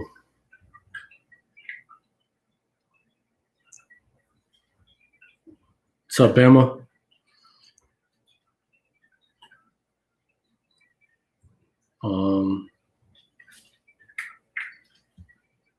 Lorraine said she burnt up her kitchen cabinet once storing paper goods on her fridge when an oil fire jumped. Oh, that's terrible. My paper towels are really far from my stove. That would be one hell of a jump, because my stove is all the way over here, and it's got a microwave on top of it, like above where the fire is, and then you got the paper towels all the way over there. If I get a jump like that, I'm in trouble. That means I'm using too much oil. Is Exodus Redux dead? Not that I'm aware of. GW said I put Gaia on my MacBook and it was fantastic. Then it stopped working. I couldn't get it to work again. I would say just first thing to try would be to run the wizard again, the initial wizard, which you can get to from the settings inside Gaia, and just make sure you re-input everything. And if that doesn't work, then uninstall it and reinstall it in a fresh Kodi, like wipe the Kodi out, put it back on, reinstall Gaia again. You should be all right.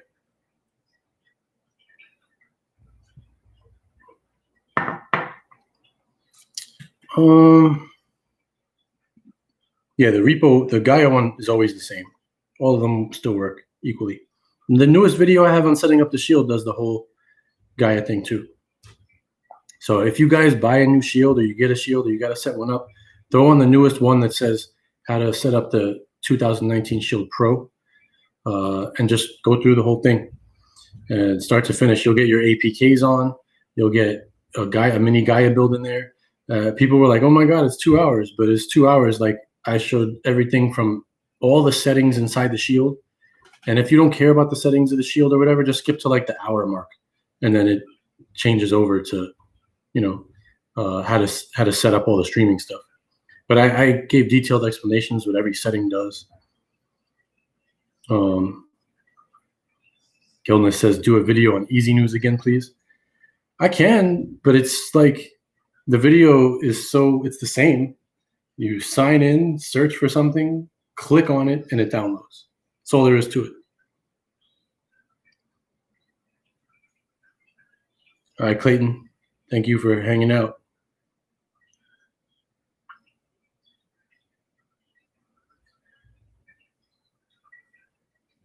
What's up, Donald? Pepsi Cola Boy says, how hard is it to create a fork of any Kodi build? You mean like a fork of Kodi or some sort of, I don't know what you mean by a fork of a build. You want to create an APK of Kodi that's not Kodi? Is that what you're asking? It's actually kind of hard now. 17 was much easier. Early versions of 18. Kodi's trying to make it harder to fork actual Kodi. A build, I don't think you can, mess with too much. You can download it maybe if you get the zip file, install it, and then you can edit the build and resave it out as a zip file from a wizard, and then you could install that onto another machine. But it's a little convoluted, complicated. You want to use like an SD card or a external hard drive or a USB thumb drive, something like that, to put the zip on. Then you're going to have to go to another machine, install Kodi, and install a wizard, the same wizard that you use to make the backup, and then tell it to install a local backup. And then you find it, the zip file for the on your hard drive or whatever you plugged in, and you click that zip, and then it will install that zip into Kodi for you. But when you do locals, it's a little different because you may run into an issue if it's not the same device. If you're doing shield to shield, or usually Android to Android is okay, most Androids, then you're all right. But if you try to, let's say you back up a build on Android and you want to install it on a PC, unless you've specifically set all of your locations to be special locations, and you didn't change the actual locations where it's looking for things, it's gonna not work. So there's a little bit of complication to it, but not a ton.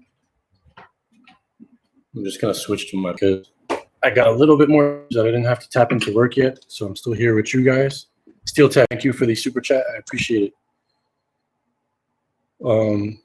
So I got a little bit more time, and my wife needs to go into the living room, so I let her go to the living room and I switch to the bedroom because I guess she's gonna want to talk or whatever over there, and she doesn't want to talk on my stream, which is very kind of her.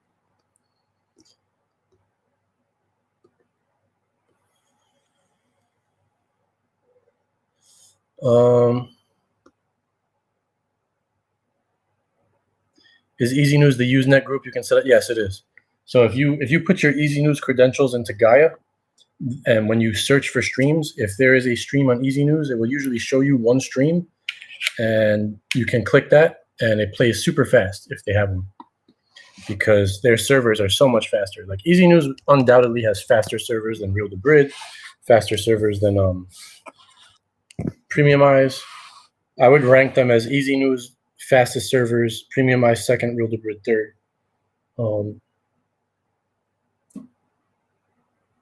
See, the beauty of this laptop too, this Prestige, is any USB-C cable, I can just plug into it anywhere I'm at, and it will charge the laptop. So, because I have 33% left on battery here, but with this plugged in, it might not, this is a very slow one. It's used for my Pixel wireless charger. So it might still drain, but it'll drain slower, or I don't know. Oh, wait. I got a much faster OnePlus charger. That's like a 30-watt charger. The stock one is 90. It comes with the, comes with it. Let me use this instead, because it actually told me that it's not charging, but that it's plugged in.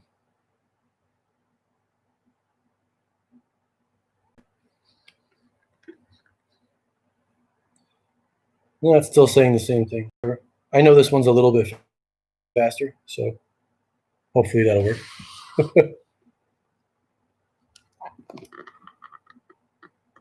Terrence says your video on Prestige looks better than mine. I think it looks pretty bad right now. I'm in the bedroom, but the webcam is not great, but it's not the worst I've ever seen. But I've never really seen a good built-in webcam. I can't find one. That's one thing that always bugged me because I'm like, why can't a laptop company throw in a webcam that looks as good as a front-facing cell phone camera? Just put that on the front of your laptop. People will be plenty happy with that.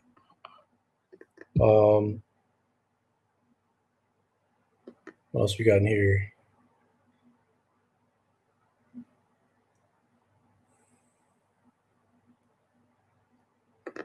Of course it's empty. I'm like, why is this not working?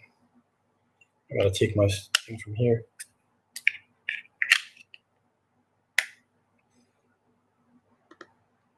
What else?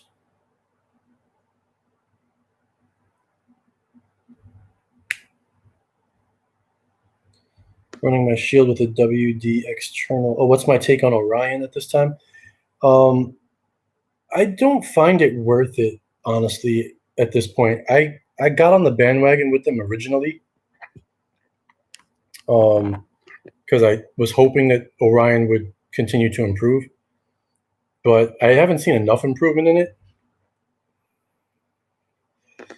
If Orion costed 50 cents a month or maybe $1 a month and you could buy it for a year, I'd say sure. But when it costs almost the same as Real to Brid, I'd rather have Real to Brid if you're only going to get one.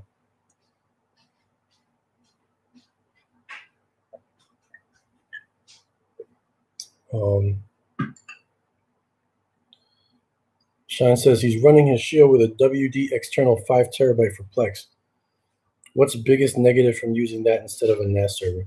So you're using your shield as your actual Plex server? Is that what you're doing, Sean? I would just say the transcode power is, if you need to transcode, that's what's going to be your limitation, doing it that way. The shield is a good device, but it can't. I think you might be able to transcode 1 or 2 1080 files with that, and that's about it. It's not going to, and maybe 1 4K file at a time. Using like a NAS drive that's a proper one that has an actual like good Intel processor, you can. It's still hard though. It's a little difficult. Also, your shield has to be constantly running. If it's a Plex server, it never really turns off, so you might run some wear and tear into it that way where it dies a little quicker. But if you really are serious about a Plex server and you know you want to transcode, which means you want to watch stuff outside of your home and you want to let other people watch your stuff outside of your home, you really, to do it right, you need a PC that is built, that has hard drive bays or whatever the case is. You want to build it. It doesn't have to be Windows, but you want to go through the actual process like building a PC and get a, what is it, an NVIDIA, I think it's the P2000 graphics card.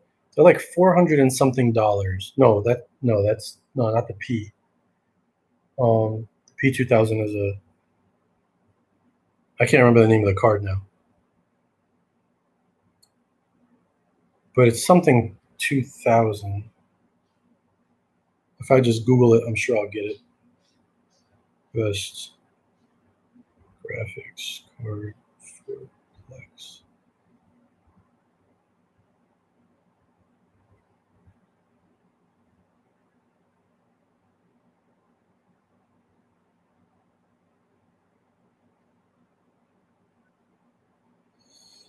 One second. I will find it. No, that is right. It is the P2000. Then there's the P4000, but those are really expensive. But the P2000 is around $400, and you can do something like 20. I think it's around 25 1080 transcodes at the same time it can handle. It's a Quadro P2000. That's what it's called. NVIDIA Quadro P2000. And the P4000 can do even more, but that card costs, instead of, like, I think you can get the P2000 for like between $300 and $400 depending on where you get it. I think I've seen it, maybe the highest is like $450, but the P4000 is like $900 or something like that. and it's not double the power, even though it's double the price. You'll get like maybe an extra third more if you really were trying to OD with it. But I think the P2000 is more than enough for most people.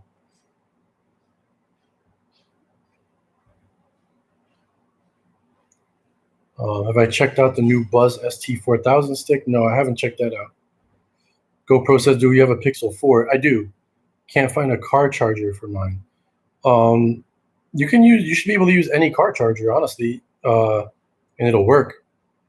I have a OnePlus car charger in my car right now, and it charges my Pixel.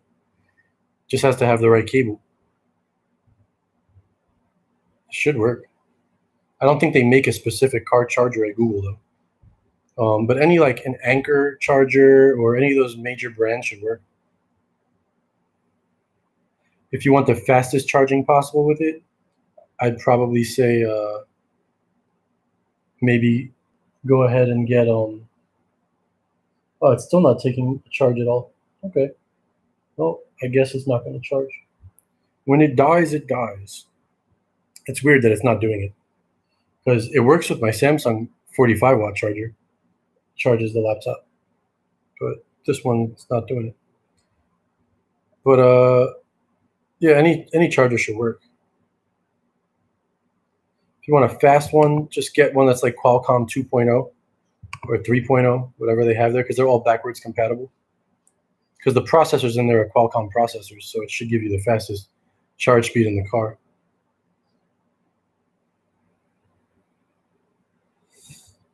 So Shine says, it's just for me to view content outside and inside the house, one stream at a time.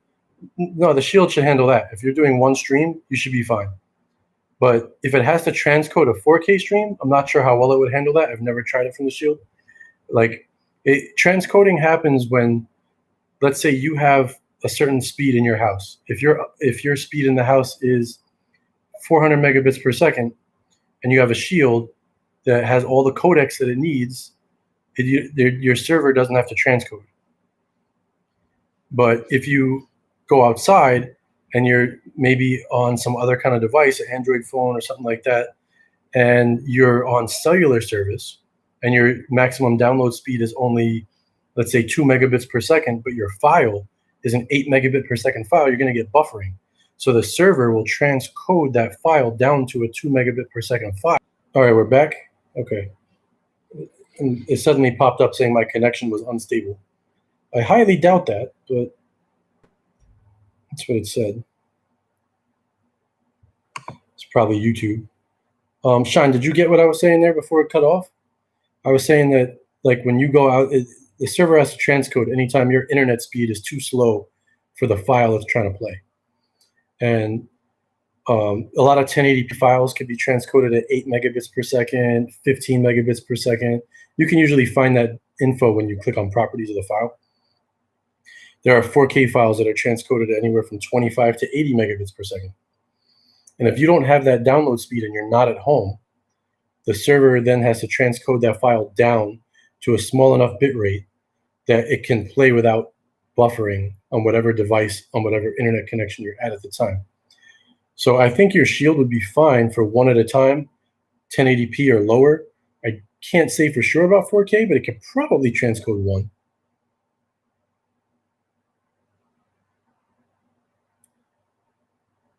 What AMD CPU processor would you recommend to go with the NVIDIA P2000 graphics card? Any, really. Any 3000 series one. It doesn't have to be an expensive one, because it doesn't require a ton of CPU to plex. Not if you enable hardware acceleration on the graphics. You may even be better off with an Intel CPU that has QuickSync and like 4 cores. As long as you got 4 cores and 8 threads, you should be fine.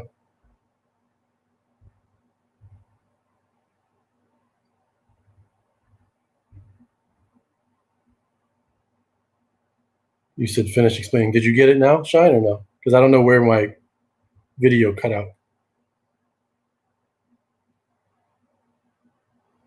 What's the name of the video where you showed how to hook up Mocha adapters? I showed it a few times, but I don't think I did a video specific just to hooking up Mocha adapters. But it's really a very simple, easy process. I could explain it very easily. What service do you have, GoPro? Like, who's your ISP? Because that will change the process slightly.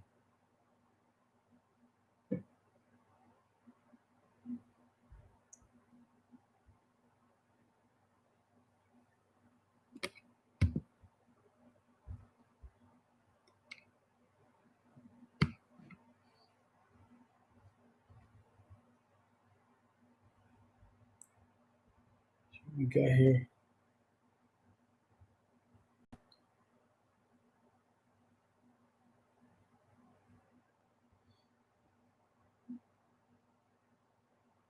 Yeah, so that's what it does, I guess. The shield goes to sleep mode, and it'll still work as a server, but it has to wake up when you're serving, I guess. You just don't see it.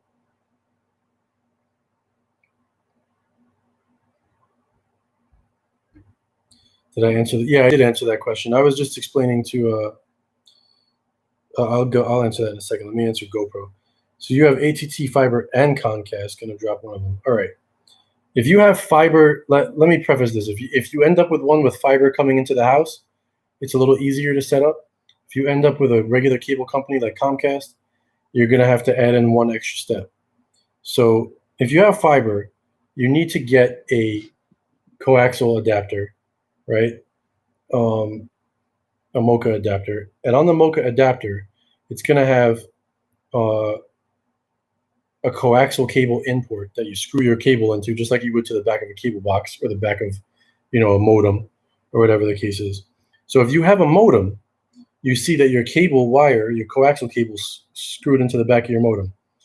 You're going to have to take that off and put a splitter there, and you're going to have to screw your coax. Oh no, wait! I got to think about that for a second. Wherever your first split is in the line, which is usually because you have coaxial going to your TV, and you have coaxial going into the back of your modem, right? Do you guys see the little jump that I see on the screen, like where it pops up and down occasionally, or gets a little flicker? It's bothering me. I don't know if that's just my video or if you guys are getting it too. Yes? Okay. I don't know why, but whatever. That was like kind of what it was doing with the other laptop I had too. So I don't think it was doing it when it was plugged in. It's just doing it now. It's kind of weird. But whatever. I can't help that. So you need one to connect to your router. So basically you're going to split your coaxial cable somewhere like right next to your router where it plugs into your router. You're going to put a two-way splitter on that. And one is going to go to the coax adapter, and the other one's going to go into the router. And on the other end of your coax adapter is an Ethernet port. You're going to plug an Ethernet cable in there, and then you're going to plug the other end into one of your ports in the back of your router. That's going to energize your entire coaxial system to allow for internet, not just cable TV, to go throughout that Ethernet, throughout the cable wiring. And from there,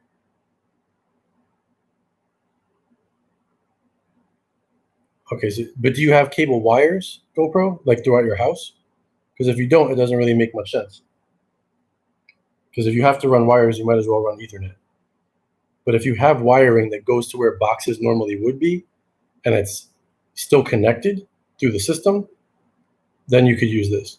So you plug the first one in by your router, and you take the Ethernet cable and you plug it back into the router from the coaxial thing. That's going to charge the wire throughout your house then.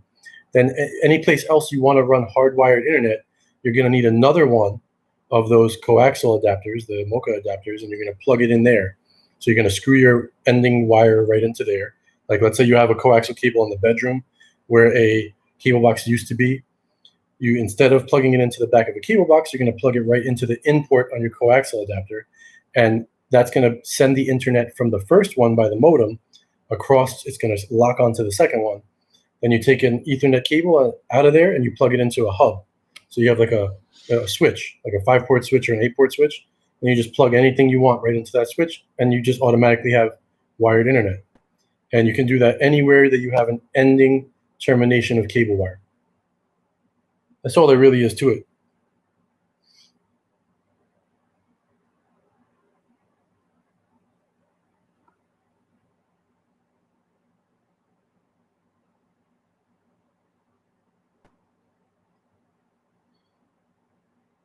Yeah, my charger is not charging the laptop at all. It's actually just going down in power as we go.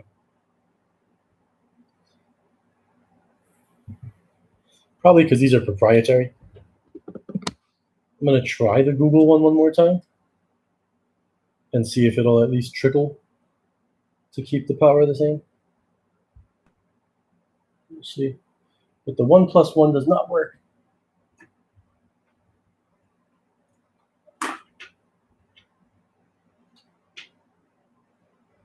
Oh, that's why it's doing that. Okay.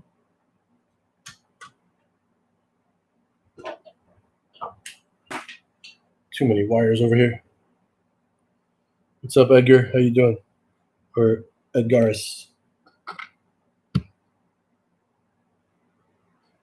Yeah, this one at least shows a charging indicator, so it'll probably let it deplete much slower.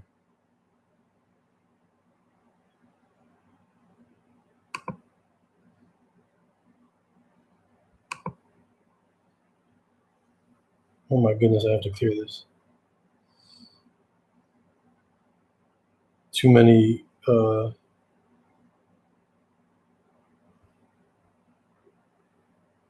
we go. All right, so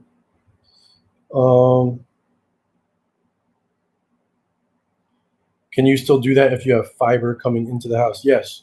When you, that was the one other step.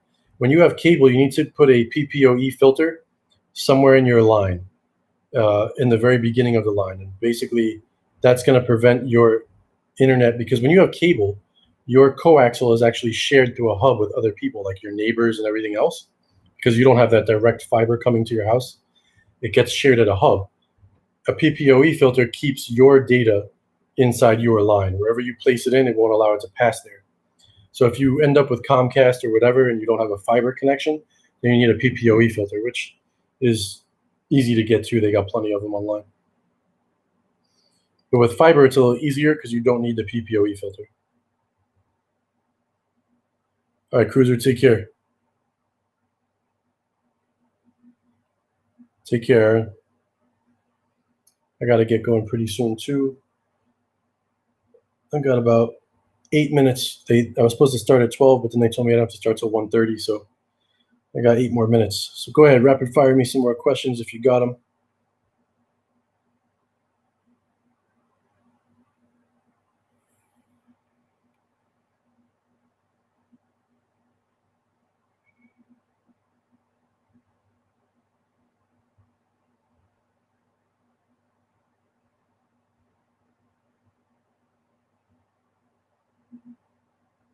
Huh.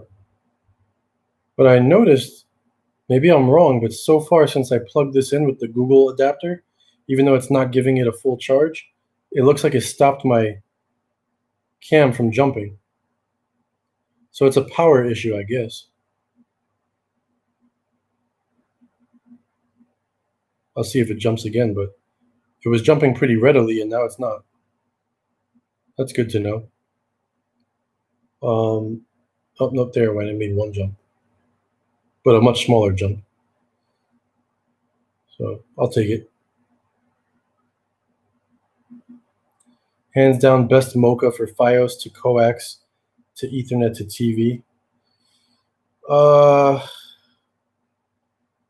Probably the Action Techs. Although there's some new ones out now that are like 2.5 gig.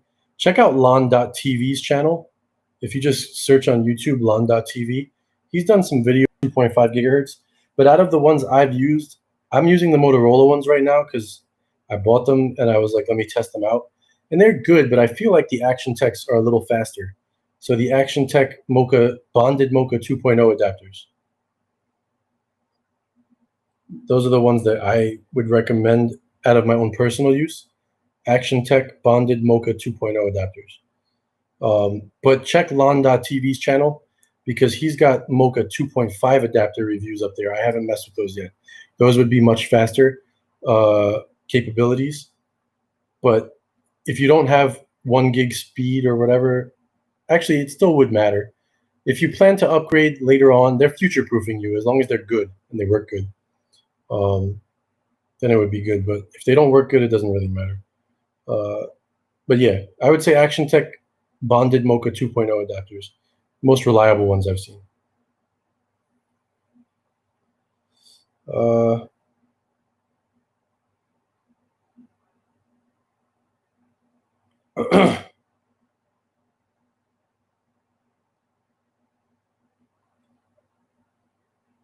Carl says, does Stadia have a free trial by chance? They don't have a free trial, but they have a, I mean, well, no, I think if you buy, I don't know if it's still the same way. If you were to buy the actual Stadia package, in the beginning, they gave you 3 months free. And I think they even extended that to like 4 months after a while. But they have a free, Stadia's, I don't know if they've launched yet, but there's a free service. Like Stadia is a free service for up to 1080p gameplay. But I don't know if they've launched the free portion yet. My sound got louder. I don't know why. I'm in the same spot, same camera, same mic. I don't know. Maybe it's YouTube.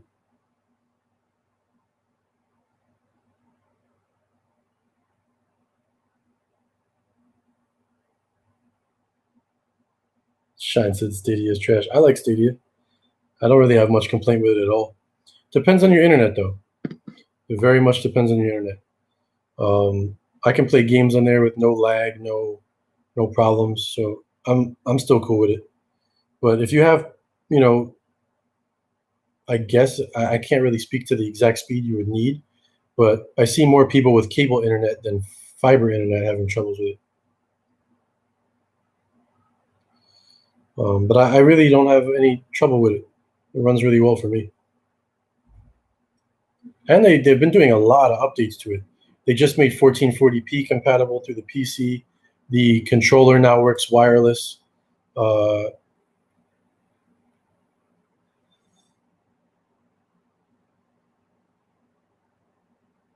There we go. I don't know what, I'm guessing YouTube is having some trouble. I don't know what's the problem here, but hey Sharon, how you doing?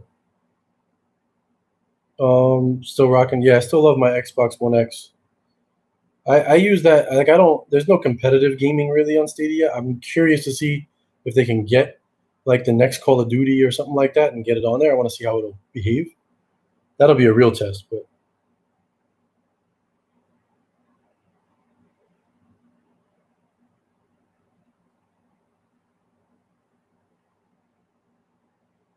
yeah, YouTube is telling me, he said I just buffered. YouTube says my connection is unstable, which I'm not quite sure how, but I'm not experiencing anything else having trouble except for this stream, so maybe it's YouTube. They're trying to tell me to get off. I do have to get off though. It's 1:29, so I got to start working at 1:30. It was good chatting with you guys though, and happy to see everybody. So we'll chat again as soon as I can. I'll try to at least jump on from the laptop from time to time until my work situation quiets down a bit. And you guys stay supreme. Like I said, the main purpose, I'll go out saying the main purpose of this video initially was to explain that the server for Supreme Builds is about to run out, and I'm not going to renew it because the hosting provider has been kind of trashed the last year. 2, it's $850 a year, and I don't feel like they're worth $850. 3, I've been teaching you guys how to make your own builds for so long. 4, I'm still going to have builds. The channel's still going to go. The builds will just go in a new wizard as soon as I can make that. And it'll be like a floating wizard without a repo. I'll give everybody the address for it where you guys can get it. And that's really it. That was the main purpose. So if you guys don't have your Supreme builds installed as of right now, go ahead and get it, install it. If you do have it installed, it's still going to work while we do the transition. Whatever build you have will be fine. You just won't be able to get to supremebuilds.com or the repo or the wizard. None of that's going to work while it's down at all. So it's just going to be, the build itself will still work though. And if for some reason the build is giving you issues, disable the wizard until there's a new wizard on your build. If once it goes down, once the site goes down, then just do that.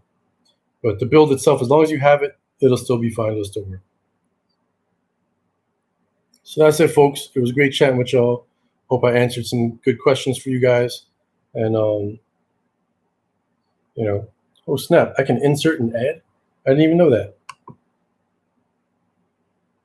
Did it play an ad for y'all right now?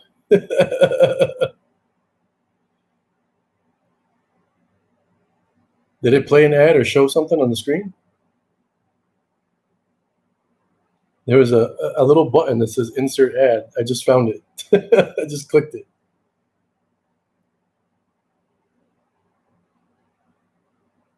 Thank you, Kiko. It's good talking to you guys. No? Oh, Matt said I'm premium. I would know. I guess not. That's funny. It just asked me. It just said insert ad. I clicked it and it says ad inserted, but I don't know where. Oh, Carl said it played. Okay, interesting. Happy Father's Day to all the fathers out there. Fathers, grandfathers, all you guys were, all you guys that are good dads and don't get recognition as you should. I salute you all. And all you guys that do get recognition, I still salute you all. And happy Father's Day to the single moms out there too that do both, both jobs for their kids themselves. You guys deserve Father's Day as well. So stay supreme, everybody. I'm gonna get to work right now. I'll try to hop back on when I can. And we will chat soon. Stay supreme. Peace out, guys.